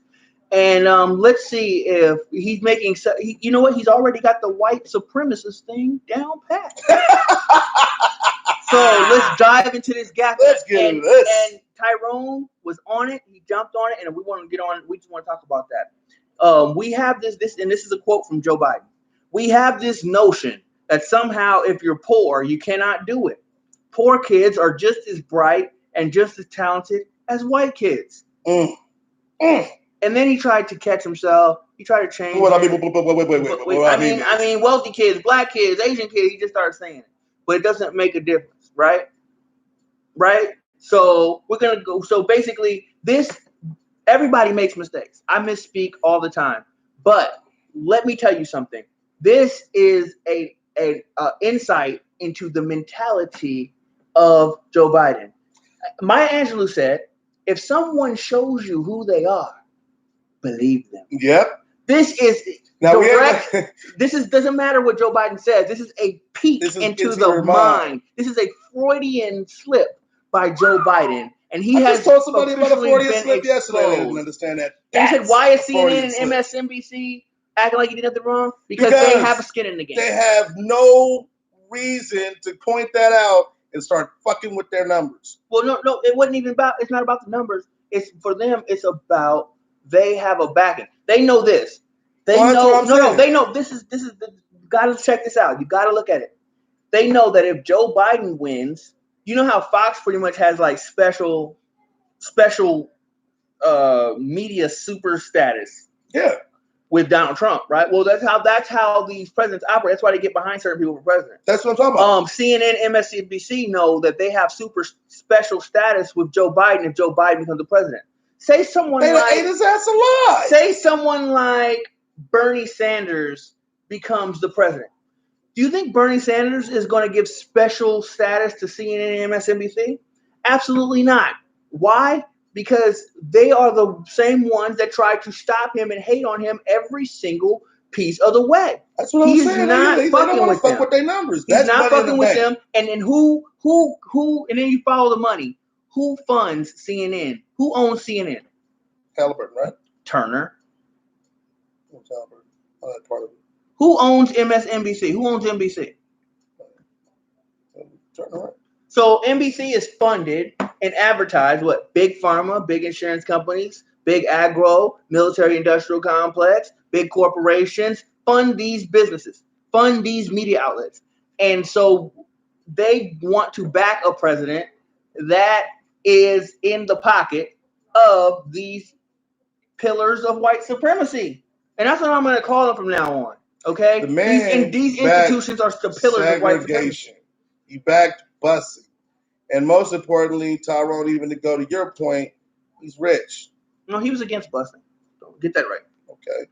But he was against federally mandated busing. So we're not going to just throw him under the bus. But he's middle of the road. Right. He's middle of the road. And that's the one thing. He's middle of the road for racist reasons. That's what I'm saying. Because that's the difference between the fact that Kamala Harris and Joe Biden had the same view on busing. But the difference was that Kamala Harris, her view was the black people's view of, well, we didn't want busing because we wanted them to improve the schools in our neighborhood, right? Not bus out our children to schools in their neighborhood, keep their schools good, and just have a select few kids get to go to their schools. Right. We wanted them to improve the schools in our neighborhood. Joe Biden was with the racists saying, well, we don't want Negroes going to our white schools, so we're against busing. See, you see how there's you don't know two ways of looking at the same situation? You want to know what's funny though, Rob? Listening to what he just said right there, I'm pretty sure that he equated it to we don't want poor kids. going to our schools. No. And that because for him to say that, like that's something you've talked about for years beforehand.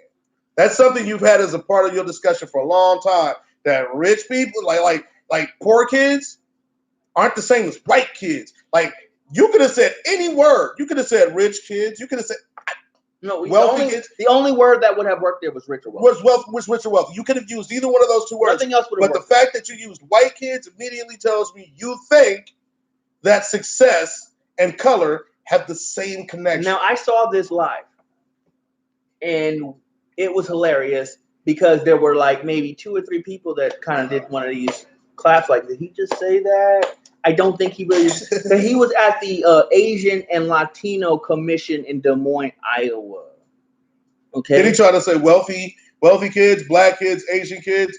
Didn't even include the Latino kids. When you put your foot in your mouth, probably don't need to insert your ankle too. That's my point of view. So let's read the op-ed and see what this guy's saying about it, right? Because this guy might be just some guy, Atlantic. Let's see what he's talking about. Let's see where his bias lies, right? He says, but white kids versus poor ones. The reason even Biden's fans are cringing at this remark is it implies an equation between being poor and being a person of color. Just said it. And perhaps also that high achieving students are all white. I kid you not. I like this guy. Which Asians that was, Shane Washanasong and his family were probably like, no. Right? You remember from King of the Hill? King of the Hill, yeah. So they were like, no. He's at the Asian and Latino summit here. And it isn't the first time that Biden has let slip sociological assumptions of this kind. Who can forget Biden suddenly crowning that Barack Obama, when first running for president, was a godsend in being a mainstream African American who combined the traits of articulate and bright and clean. You know what? I liked you better when you were Touchy Joe. For a minute. I guess wanted to talk to the camera. I guess a man that sniffs hair, it can still have moral high ground on one that grabs him by the pussy. But this is getting a little bit bad, bro. This is getting bad. And you know what? Like when we were watching the debate, and me, Rob, and Jennifer were on the phone, and we were talking about this. He actually had a good debate. It's like when he's not in front of a camera preparing to try to impress people on why he should be the president, he's off camera doing everything he can to shoot himself in the foot. Absolutely. So that's why he always tries to not show up places and things of that nature. Because the more he talks, the more he drops in the polls. Oh my God. I want to go to this comment by Tyrone. Tyrone says, yes, they use fear to manipulate people, and that's a pillar of white supremacy. Y'all are saying it's okay if it helps the Democrats. No, what I'm saying, Tyrone, is that it's not that it's okay that it's okay if it helps the Democrats. What I'm saying is that people are afraid of things, and by pointing out that fear, you can begin to dispel it and give people hope as far as what to do. Because fear is nothing but what? False evidence appearing real. So people are afraid because they have misconceptions of what reality is. So sometimes people are afraid. Like for instance, I'm afraid that I'm going to get sick and not have the medical care that I need. Well, you bet. Then the answer is to go vote for Bernie Sanders, who basically who's going to pass Medicare for all. That's the answer to your fear. Because the false evidence is that there's no hope. See, so now I'm going to bring out your fear so you can understand it, and now I'm going to point you in the direction on how to solve it. Now, the Republicans did the same thing, but what they did was say, are you afraid that you're not going to have a job in the future? Well, it's the immigrants' fault. See, they were blaming the wrong people. They were blaming their solutions were pointing people in the wrong direction with their fear. Now, bringing out fear, like if you're afraid of immigrants taking your jobs or things like that, don't worry about that. I'm going to do something to kickstart jobs. I'm going to make it so that businesses want to come back to America again. But don't blame other working class people for your working class problems, because they have the same problems as you. And here's the other half of that. The other half of that too. Saying Baltimore sucks is racist. No. It's not saying Baltimore sucks is racist. It's in the description of where people in Baltimore live. When every time, I mean, it's about quantitative statements. It's about quantitative statements. If I say one city is a rat-infested bastard, but the other 50 I don't, chances are I might have had an off day and said that. But Trump has said that about a lot of places that people of color come from, and places where people of color aren't the majority. He doesn't say the same thing. Or let me give you another example. When I was on Meme Knowledge on Thursday, we talked about gun control laws. And when I talked about gun control laws, I basically pointed out that 2/3 of all gun deaths are suicides, and that most suicides are done by white men, because white men are the ones that predominantly own the most guns, True. and they kill them. They are more likely to kill themselves than to kill an intruder in their home with a gun. Now, when I brought that up, somebody else brought up how many killings there was in Chicago. But why would you want to, when I'm talking about something that is 2/3 of the problem with guns, why would you bring up the 1/3 instead of looking for effective ways to help the big hulking elephant in the room brunt of the problem?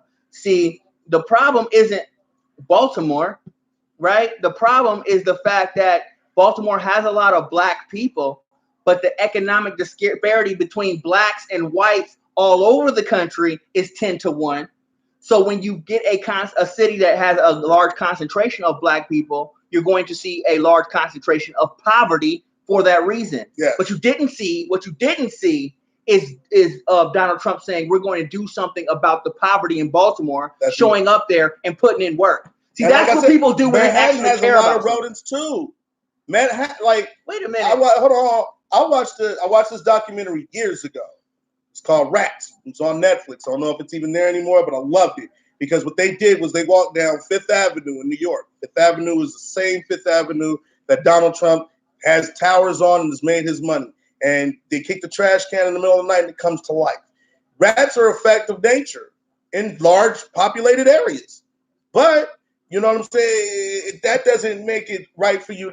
Like, he's not going to ever go on the air and say that Manhattan is a rat-infested place if something happens. And if he did, he'd blame it on de Blasio to make the Democrats look bad. All I'm saying is Trump has found a very unique way of wording how to be racist where it doesn't look like it's racist at all, but it is. And some of the things that he doesn't choose to say show that as well. Mm-hmm.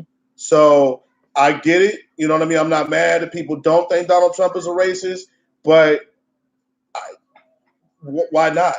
Like, what evidence do you have he isn't a racist? You know, because I have overwhelming empirical written evidence that he is. But, you know, I don't think he goes out back and forth with Elijah Cummings. That's why he said Baltimore. But why would? But it's almost like he's been having back and forth. No. Wait, you say you think he's a bigot, but you think he's only a bigot based on class? You think that he's only bigoted against a poor person? Because this is what he didn't do. Right. He's never brought up a rural population and said that place is a piece of shit. He's never brought up a poor rural population of white people and say this place is a piece of shit. Again, because he's not bringing the shit up because he cares about poor people. He's bringing this, or he's, you know what I mean, or he's trying to come out against people that are poor. He's coming directly at black people, and he can't put, and he can't. And if you're going to do that, you're going to bring out the worst, what you perceive as the worst of black people, or the worst town for black people. Period. He's not bringing out. He's not calling out like right. representatives in poor white places. But look, he's not saying anything negative about them. You know what I mean? That's why if they all have a common enemy, I can't get mad at the person that is really putting their foot on my neck. Like if Donald Trump has his foot on the neck of the poor, at least they could say, well, we're poor white, so he's not trying to do us like he's doing the poor Mexicans and the poor niggas. Trust me, I know what you're saying is 100% true. And yes, bigoted, maybe a classist, but he is also inherently a racist. You cannot deviate. You can't be a bigot and a classist and not a racist. But the thing is that, what he went after Latinos and whites, what he goes after them for is sure the fuck did. Hold on. He goes after them when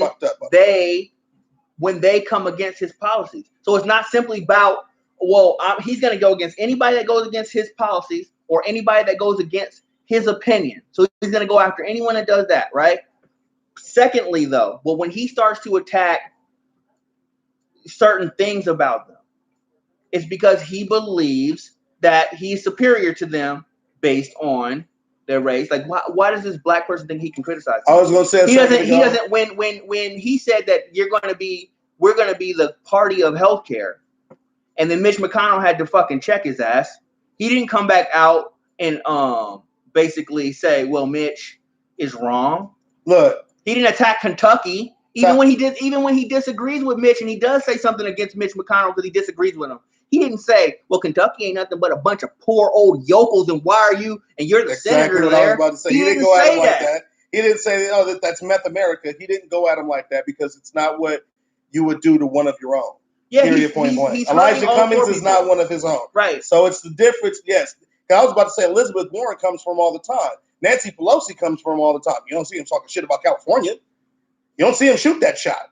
He might talk shit about Nancy, but he ain't going to shoot that shot in California because they want to win that state. Well, he does talk shit about California. I mean, he talks shit about California because we're a sanctuary state and we always harbor shit. He's not gonna but what I'm saying is he ain't going to call it a rat infest. He ain't going to go ham because a lot of those motherfuckers in Hollywood would be like, oh, that's how you feel? Even though a lot of Hollywood don't like him. For him to be racist, he would have to systematically go after a specific group because of race. He went after the Mexicans with the wall. That's how he got his whole election campaign started. Think about it like this. Most people that come over that come over illegally into the United States lately are overstays of visas, and they're from everywhere. They're not giving, you know what I mean? So he's specifically targeting Hispanic immigrants. Thank you. And not just illegal. So hold on. What I wanted to say a second ago before I forget this thought was, he does talk about California all the time. Fear is necessary.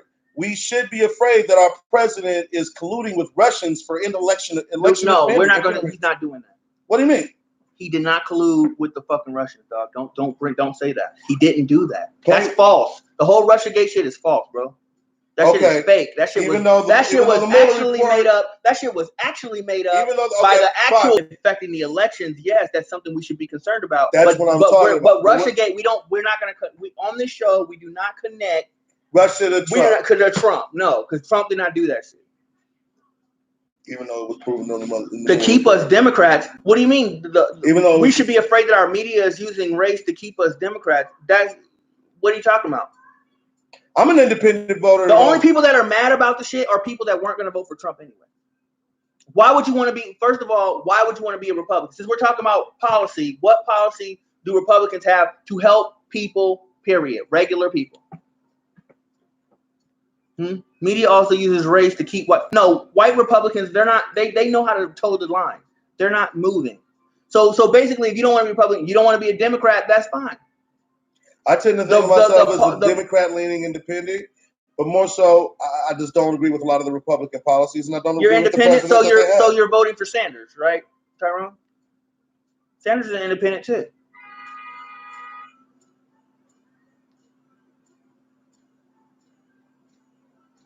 I like a bit of. What do you like about the Republican Party? Like for real, like I'm interested. That's a good question. I don't know what the hell. I don't know what the hell there is to like. I'm not a Democrat. I never liked anything called the Grand Old Party. The GOP bothers me because it sounds like an old hit club, the Grand Old Party. Like they weren't always. They were the GOP, no, I mean at one they point, weren't always like that. They were the Grand Old Party. The Republicans were the ones that actually freed Lincoln's party. The slaves. And now it was the Democrats that freed the slaves, and now they're the Republicans, and it flipped. The Republicans used to be the Progressive Party. Yeah, that's what I'm saying. Like, so I'm not going to be contrarian to the point and say that I don't understand that the Republicans have been, instrumental in helping. You like the First Step Act so far, but the First Step Act only works on the federal level when most of the systemic damage and most of the overrate, most of the problem is on state levels in terms of so it helps people in federal prisons, but that's not a Republican thing. See, the Democrats are the people that made the First Step Act. Only thing Donald Trump did was sign it. No, Tyrone, like it for what it is, but the Democrats are the ones that made the First Step Act. All he did was sign it after it passed. That's not something the Republicans can take credit for. Here's my beef, and all he did was sign a bill that the Democrats pushed through. There's things that being conservative on are detrimental to this country right now. They're just they're way too archaic in their thought process. the things that they don't want to move forward with that could benefit this Both country. parties passed that bill. So wait, there's bills that I'm talking like. Hold on. So if we're just gonna say, let's just agree, like since it got through Congress, let's just agree that every bill that passes, both parties passed. Let's do that then, and then say, what do you like about the Republican? Start back over. What do you like about the Republican Party in itself? Or that the Democrats don't have. What about the What is it about the Republican Party that the Democrats don't have that you like? I'll even elaborate on that to make it a little easier. What policies does the Republican Party bring that or laws that would lead you to like it? Because I haven't seen anything that the Republican Party has been championing so far that is impressive. Right. I mean, we don't have a lot of Republican nominees for president, but I mean, even the Republicans in office, they're not really talking about much. Like I haven't seen anything. Even to the point to like, I wonder if they're even working on anything right now. So maybe you can educate me, because all of the progressive bills or all of the bills period that I've seen getting pushed forward, the new Green Deal, the easing of regulations to help small business. What regulation? Which regulation? That doesn't wow me either. Because there's some regulations that they eased up that were bad, like they allow small farms to use pesticides that cause brain damage in children. Is that a regulation you're talking about? What regulation? Or deregulation? Because just saying easing I know you don't agree with every regulation that they passed to help small businesses. But I get what you're saying. I mean, okay. But that's not a wow factor. No. That's a wow factor. Helping small businesses.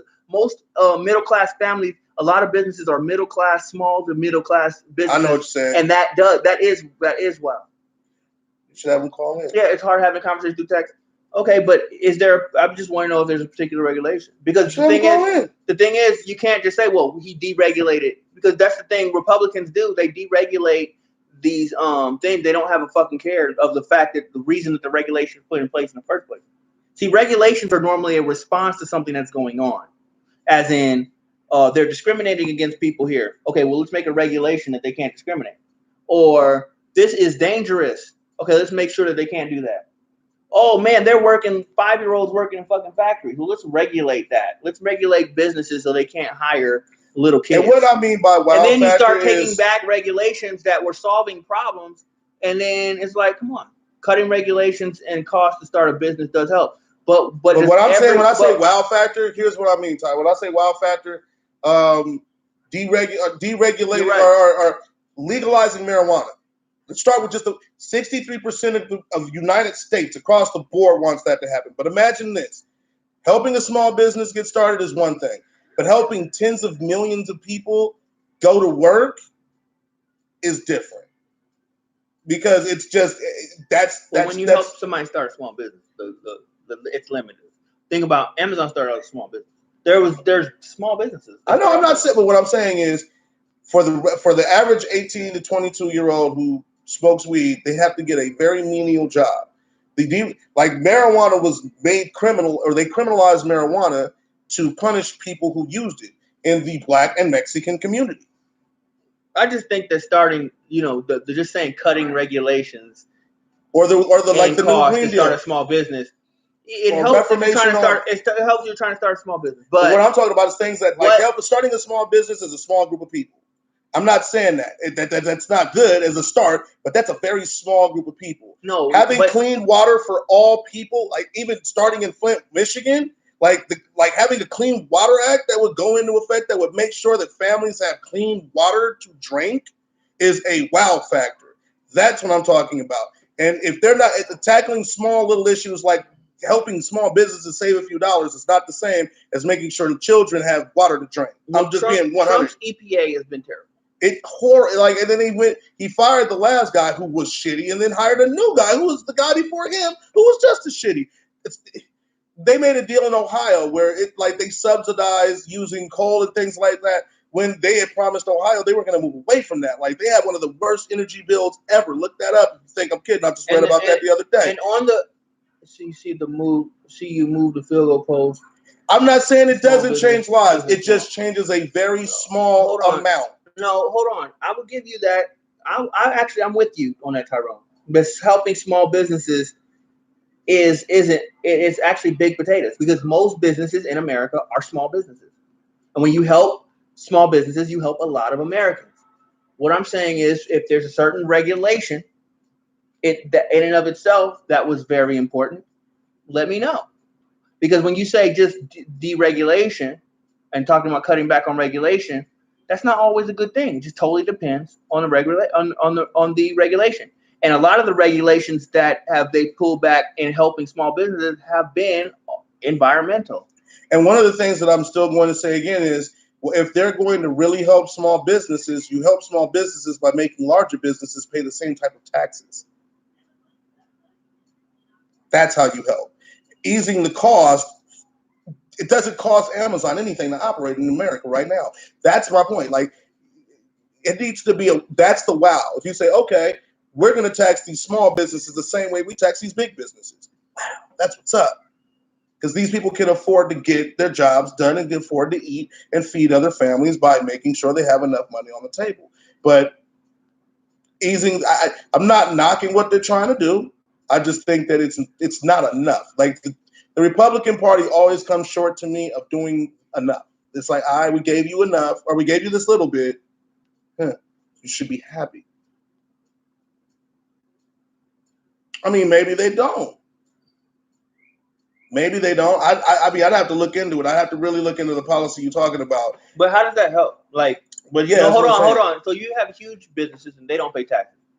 Then you have small businesses and they don't pay taxes either. But then if someone talks about giving something to the people from the government, it's socialism.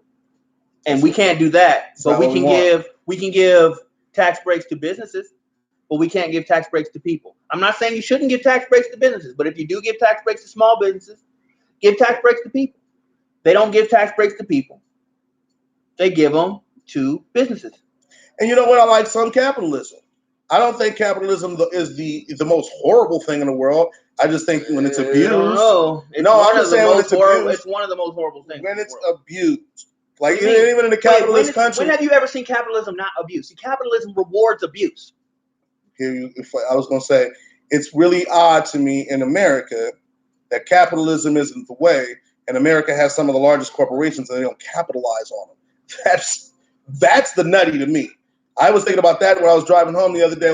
Just like, wait a minute. Like, we're in a country that was founded on capitalism, yet the country doesn't practice it. Well, yeah, because that's what I'm talking about for all those who always ask me, why do I think big businesses need to pay money? Because America can capitalize on that. We're making money they're capitalizing on their people.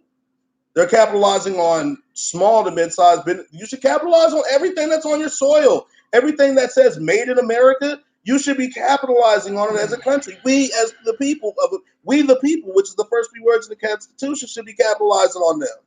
Okay, they give you a job, but it's not an equal exchange. We're not coming up when we go to work. We're not coming up when we pay our taxes. We're not coming up when we support when we even support these corporations. They are. And they're not even giving back to the country that made them what they are through capitalism. So it's what I'm saying. If it's broken at a governmental corporation level, I believe it's broken because the country isn't even taking advantage of what they have. And that's all capitalism is taking advantage of an opportunity, right? You did get a tax break. Go incorporate so you can keep the tax cut. But that's not to me, that's not the point. I think that the reason being is that people aren't paying their fair share as it is. And no, I agree with you. I don't want to do a lot of tricky shit to get that tax break. I'm not looking for ways to not pay taxes. This is what I'm looking for. I'm looking for my work to pay off for all of America and the work of others to pay off for all of America. That's what I'm but talking everybody in America, because they said unemployment rates are the lowest of they're saying that unemployment rates are low. So we've got the most workers, right? The most work going on, but the only people that are making the new wealth are the top 1%. And since 1970, while their profits and their salaries have gone up in the 1% up to $21 billion combined, and in the bottom 99%, their wages have remained stagnant. I'm not looking to not pay taxes. Living costs. I am not looking to not pay taxes. I am looking for the taxes that I pay to work for me. I'm looking for my government to work for me. And that's the knock. Everybody always try to say socialism. See, capitalism, you're always looking for ways, loopholes to not pay stuff or to reduce your overhead. Socialism, we're trying to get our work. We're trying to work. So you're making my classist point. I didn't say Donald Trump wasn't a classist. I said you cannot be a classist and not be a racist.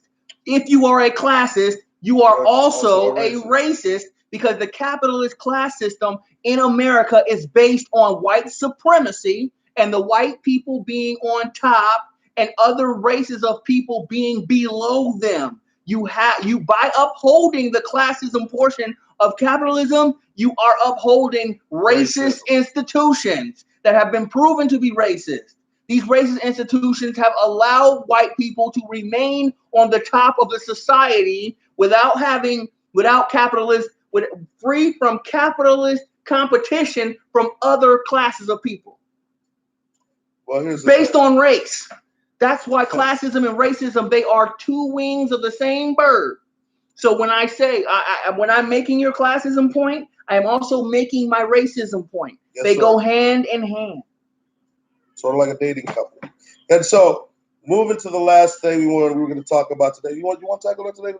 What? The shootings, right? You want to talk about the mass shootings? You want to talk about that? Nah, man. I think the mass shootings have been beat to death. I'm not going to sit here and talk about it. We already know, man. But I will say that Benjamin Dixon, and check out the Benjamin Dixon podcast. Benjamin Dixon does a great job of breaking down the manifesto of the El Paso shooter. And so, and also gives a great critique and just a great commentary on it. It's on my Facebook page if you want to check it out. Also, I'll just repost it, reshare it. That way it's near the top for you guys. And it's about 45, 50 minutes long. So he goes over the entire manifesto. The manifesto is also online if you just want to read it yourself. So I'm glad that I guess my only thing I'm going to say about it is, shout out to the people of Dayton. My family lives out there, so glad to know y'all are safe. Shout out to the people of El Paso. Shout out to the people of Gilroy. Tough times. They're working on it. Don't know what the solution is, but peace be to the families that went through a rough time. And I don't know.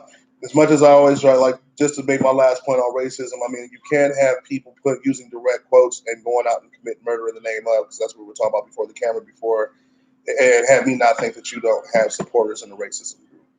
Or if it isn't about, if it wasn't about race when the person got out the car and shot 26 Mexican people, it certainly was when he said that's what he was doing. And a lot of what he was quoting came directly from the president of the United States. So, absolutely. If you ask me about racism, I'll point that out to you. Like I said, I got tons of written empirical evidence for anybody that wants to know why I think Donald Trump is a racist. And if he's not a racist, he's definitely an opportunist who's using race as a vehicle to further his popularity. And the funky thing about this shit is that, now we're having a conversation about is someone racist or not, because not being a racist, though, is a minimum requirement. Yeah. It's not enough just to not be racist. Is he coming at the institutions of inequality? If he's not, he's upholding racism, even if he's not a racist. And I don't want a president doing that either. That's why I support Bernie Sanders, because his whole platform is based on standing up to the military-industrial complex, which is very racist, big corporations, which have shown to be racist, and the prison industrial complex. You know what I mean? Both, and then standing up to restore our democracy and to keep our elections free and clear from outside interference, but also to comes against voter suppression, comes against the voter suppression and illegal voting practices and gerrymandering. So that's how you're not a racist. See, that's one thing, but being racist. I could take a picture with a bunch of white people, say, "Oh, I love white people," and really be hating white people in my heart. Like Donald Trump was taking pictures with a lot of black people. He even said he had an African American. I don't know if anybody remembers. That's my African American right there. Come on, bro. But Bernie doesn't talk about how many pictures he's taken. If someone calls him a racist, he doesn't even talk about it. What he does, he allows this track record for other people to look up and take up for him, because they wrote the damn bill. The people that know he is not a racist, because he was down in the dirt. He was in the protest. He was in the group, the civil rights He organization. went to jail with him. He was going to jail. He was putting his life on the line when he did not have anything to gain with it. Bernie is a dead. If Bernie is a dead horse, I'll be honest with you. I think you said his name is Greenland, right? Mm-hmm. Sir, I haven't met you yet, but I'll officially say Bernie is no more of a dead horse. Bernie, the only way Bernie's a dead horse is if nobody keeps championing his causes. He's doing his job, man. Let's put something. If someone sets me on fire, I'm gonna scream the same note. It's gonna be the same message until somebody puts the fire out. Right. Help! I'm on fire. Put the fucking fire out. Help! I'm on fire. Put the fucking fire out. I'm gonna sound like a dead horse until the fire is out. And the problems that Bernie Sanders is bringing to light have been problems for decades because people in your generation didn't give a fuck about what this generation was going to look like, and they let the world go to shit. So if he's beating a dead horse because the problems are ingrained and they've been around for decades and centuries, and people have refused to do anything about it because the powers that be have always been in control of those people and their minds, and there's somebody decide to step out the damn box and he's got the same consistent message until the problem is solved. He's going to have to keep on with the same message. I mean, Bernie's a washed socialist, but guess what? But he's surging in the polls. Here's the one thing I'll say about he's surging in the polls since the second debate. So what we're saying is, I mean, you'd rather have more of the same, because we're like if you put Donald Trump right back in, and I got you. If you love Donald Trump, support who you support, believe in what you believe in. Definitely. I'm a firm believer that I'm not here to change your mind. We're here to have good discourse. I'm going to say it like this. I'd much rather have something new because more of the same is not helping anybody as it is right now. He's a conservative. I know. Right? He votes with the Republicans. But listen, ultimately it comes down to this.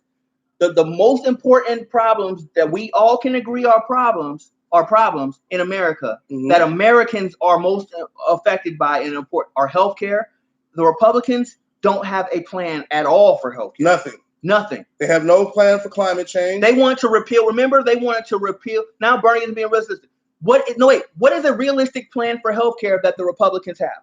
What is a plan? Go ahead. For healthcare. You guys get a chance. Here you go. What is a realistic plan that the Republicans have for healthcare? Who's going to bring it up? How about what's a plan any conservative politician has right now? Because even on our side of the board, if claiming Democrats right now, since that's what y'all called us, I got you. But when I listen to some of the people on our side on the Democratic side, I'm like, well, you don't even have a plan.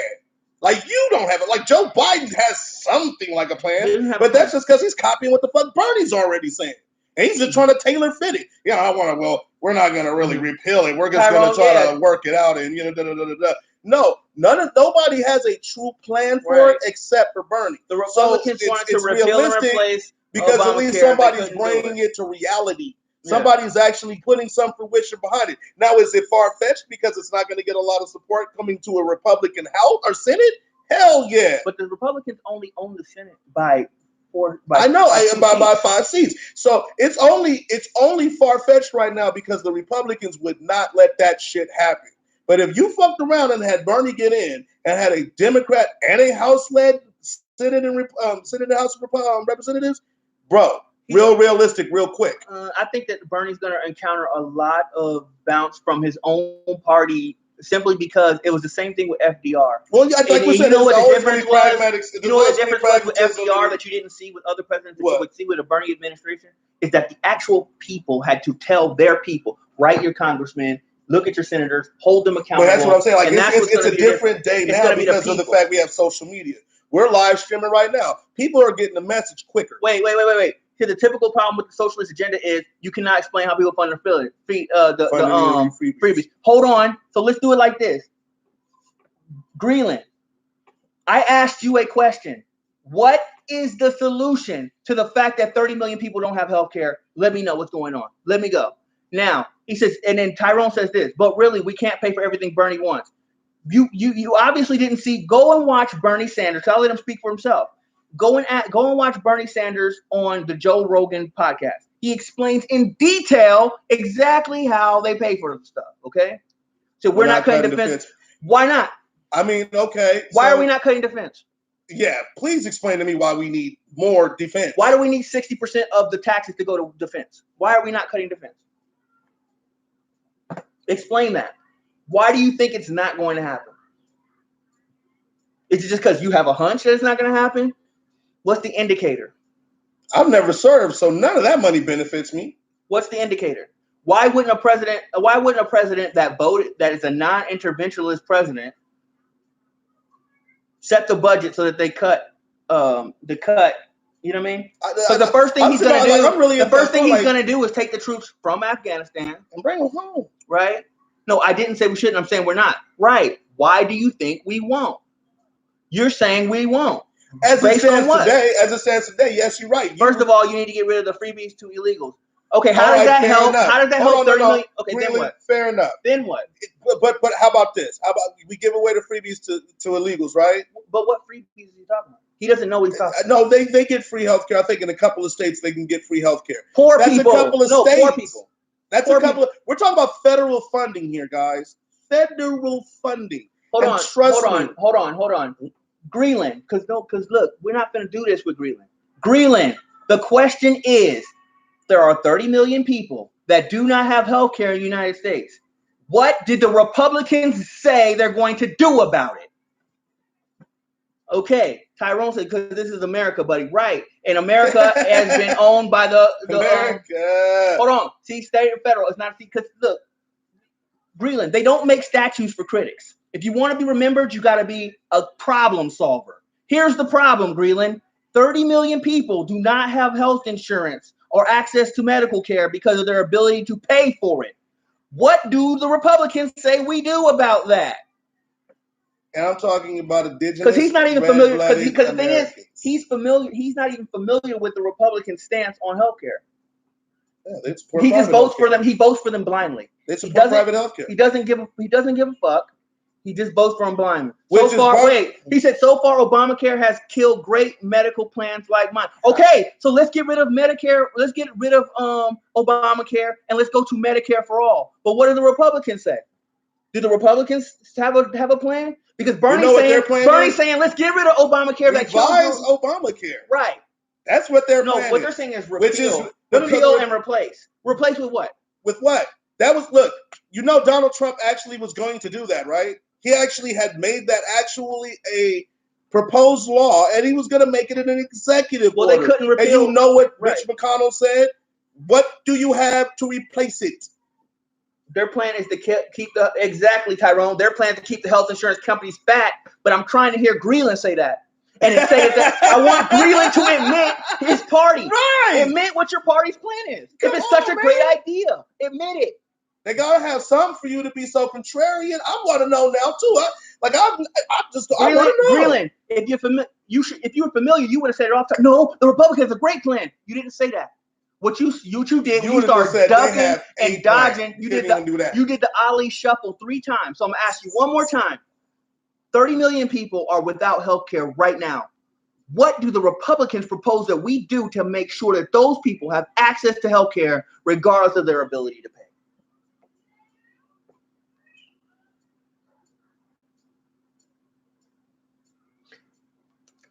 We'll be here for a while. So I guess to say, right, the Republican plan is the Republicans love the health insurance, private insurance companies. They take money from the private insurance companies. And remember, we always talk about everything. Whenever you're looking for a problem or whatever, or how to solve it, or what somebody's stance is on something, you follow the money. Who's paying the health insurance? It pays hundreds of millions of dollars a year to politicians and makes campaign contributions to all people and those people vote to keep them in play. Bernie Sanders does not take a dime from the private insurance industry. He does not take a dime from the healthcare industry. And he's doing this because he understands that a single payer program has helped every other civilized nation on the face of the earth give health care to each and our every. Neighbors to the north, they had no problem. In South America and Venezuela, they're talking shit about Venezuela and how poor Venezuela is. Venezuela guarantees health care to every single man, woman, and child. So everybody that was Venezuela is above us on health care. Everybody that broke their toe when they had a blackout for 30 days, as soon as the lights came on, could go get that toe wrap for free. And we can't do that here. You said Greenland don't let liberals shut you up. It's like, I mean, it's not shutting him up. You know what it is? It's just a question. It's just a question. If you don't have an answer, I can't be responsible for that. I didn't shut him up. Okay, so we'll move on. So we'll move on. We'll move on. Climate change is an existential. Climate change is a growing existential threat. Climate change is a growing existential threat. It's actually the second most important topic amongst Americans. Okay, what is the plan to help us to get off a conservative plan for us to get off of dependency on? Because I'm not going to keep shooting at Republicans and Democrats because they're in both parties. So what's the conservative? Because obviously what it is about, obviously what bothers a lot of people about it is that Bernie is too liberal. That's what I keep getting from people. The libtards don't know what they're talking about. All they want is free, free, free. Tell me even a paying plan that works for either one of the two things that we brought up. Even one that represents whether it's taxes from the public, which you already get, or is it increasing the amount of money that you're going to tax businesses? Give me a game plan that any conservative has come up with to bring the solution into effect. Oh, Tyrone, you said a good question. Do any of those countries give free healthcare to all illegals? Just asking. They give they give free healthcare to tourists. But check this out. So you don't even have to be an illegal alien. You could just be a tourist there, just visiting, break your leg, and get free healthcare. But Canada do that? Yep. But just check this out. Look up any country you want, and then look up their pathway to citizenship. How do you become a citizen of boom? How do you become a citizen of boom? They all have a clear pathway to citizenship. In America, the only reason we have illegal immigrants is because we don't give these people a pathway to citizenship. We're closing down points of entry, and we're not handling people's asylum cases. So it's not impossible. Let's get rid of the whole illegal immigration thing. Let's help these people become citizens that want to become citizens. We do and then the people that don't want to become citizens, let's kick their ass out. And we'll have. But it's not impossible to do it. You know what I mean? It's just really hard. It's hard to imagine because everything to this point has been about money. Democrat and Republicans are all in bed on the takedown. So did you watch the Democratic debates, Greenland? Because you would see that they were all anti-Bernie Sanders. All of them. Bernie's not in bed with these cats. Bernie is independent. Joe Biden is anti-Bernie Sanders to the point where when they asked him about healthcare, Hickenlooper, all of them. Kamala Harris, Gillibrand, all of them. They're anti-Bernie Sanders. They say the same thing you're saying, Greenland, which is, hey, right. This dude is weird. You can tell a lot about a person by who his friends are, but you can also tell a lot about a person by who his enemies are. And who is Bernie Sanders' enemies? The military-industrial complex is an enemy of Bernie Sanders. Big media, the liars on TV, they're enemies of Bernie Sanders. Canada is tough on immigration. You're right about that, the pharmaceutical company, they're copying Bernie. Well, they have to. They're enemies because that's the only person with a clear cut. He said asylum is an artificial narrative. No, asylum is a law in America. It's a law. It's not artificial. It's a real law. That's applying what they call for asylum is a real policy, law. buddy.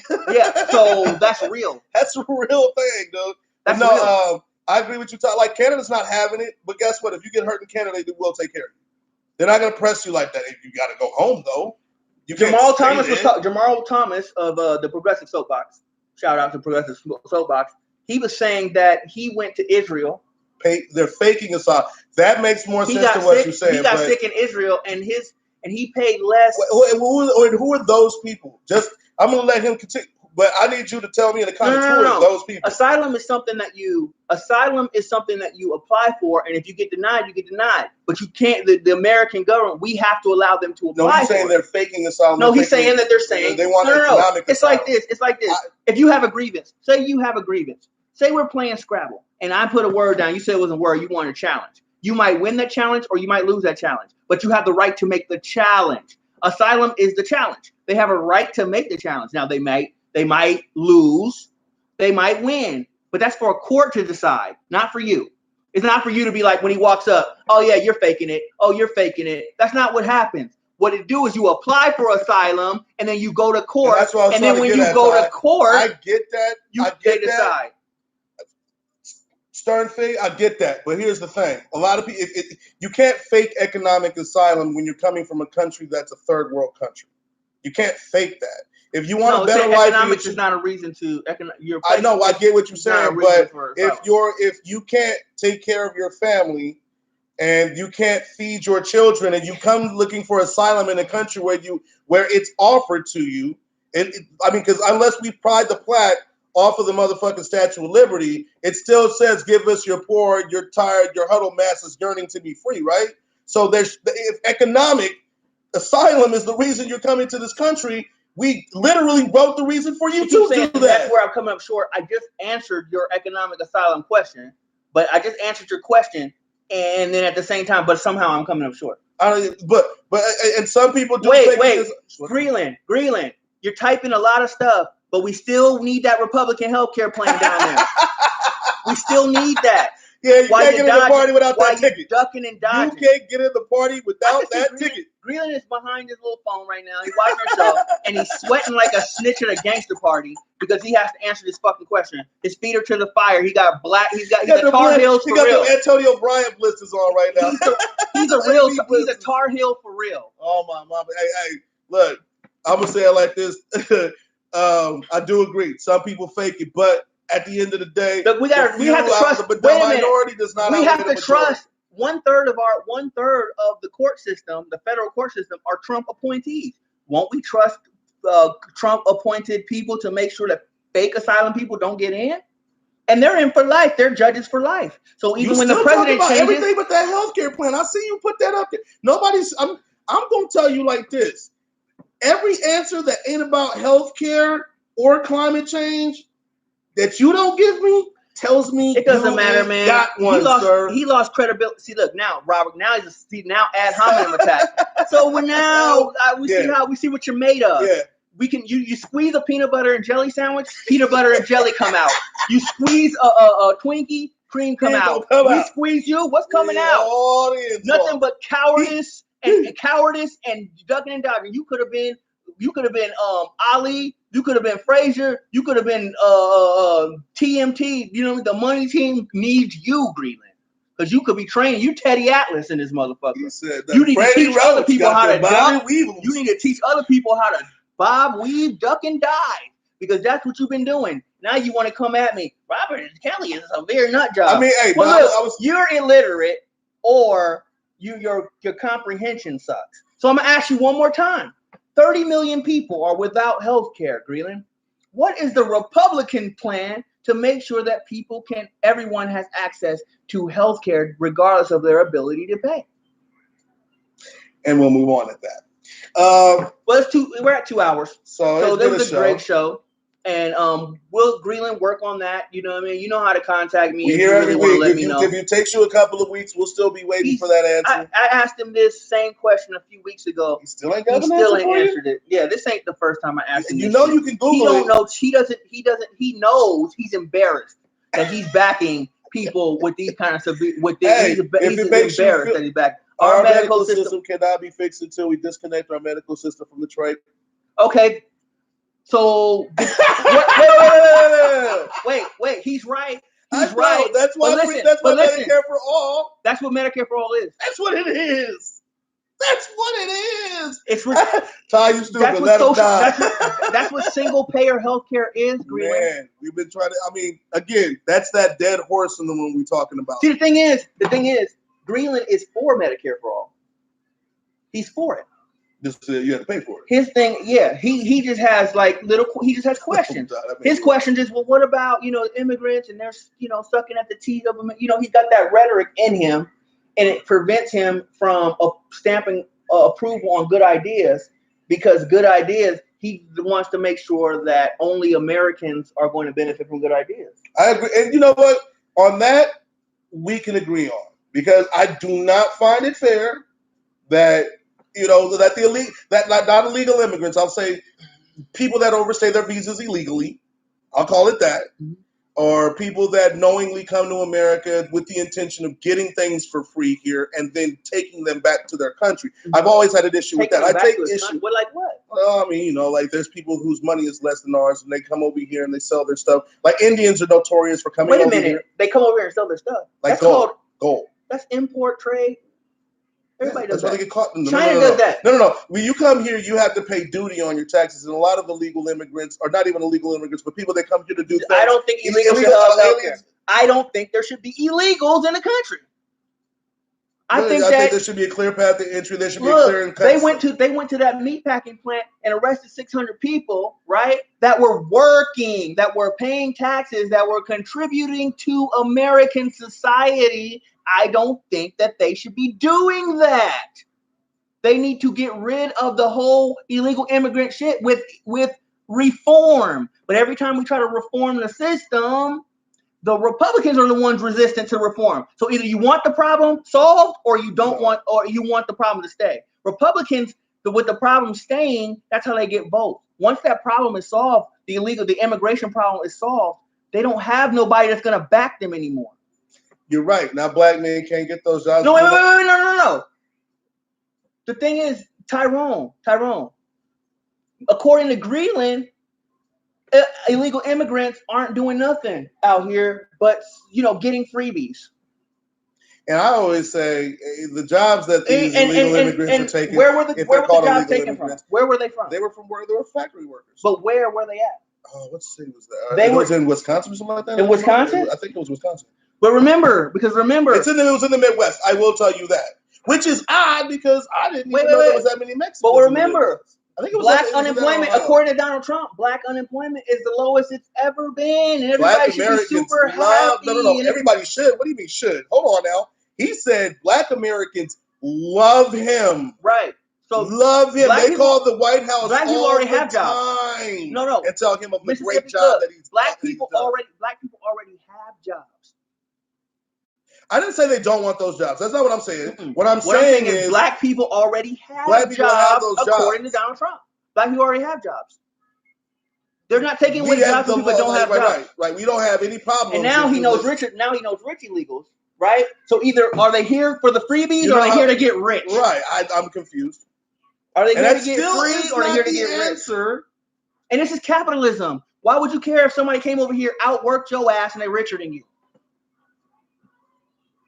Well, I mean, it does come down to opportunities, and the difference between an illegal immigrant and someone being an illegal immigrant is some paperwork. I've always said there's a difference between an illegal immigrant and an illegal alien. That's the first things first part of this whole debate. Because if you're planning on not staying here, that's what aliens do. They come, they leave, they alienate the place they are, they go back home. An illegal immigrant plans on staying. So, like he said, where that reform comes to giving these people a clear and cut path to either having dual citizenship to their home country and the country they're in now, or they can renounce their country like we could do. Like we can expatriate if we go to another country. And if a person is willing to expatriate their country and come here and become part of this one, I'm saying you don't get it. Some you don't get it. You're right, Greenland. You know what I don't get either?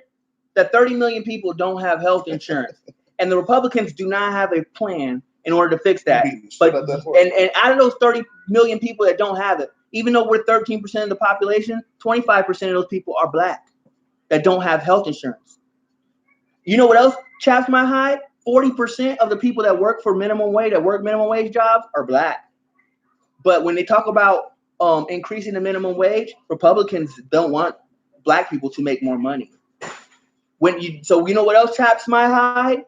That millions of people are saddled with student loan debt, including the most educated and best black people. They have so much student loan debt that prevents them from starting small businesses and help and things like that, and hiring their own employees and things of that nature. But for some reason, when we talk about forgiving student loan debt, you don't give a fuck about black people that will be benefiting from forgiving student loan debt. But because illegal immigrants don't go to college.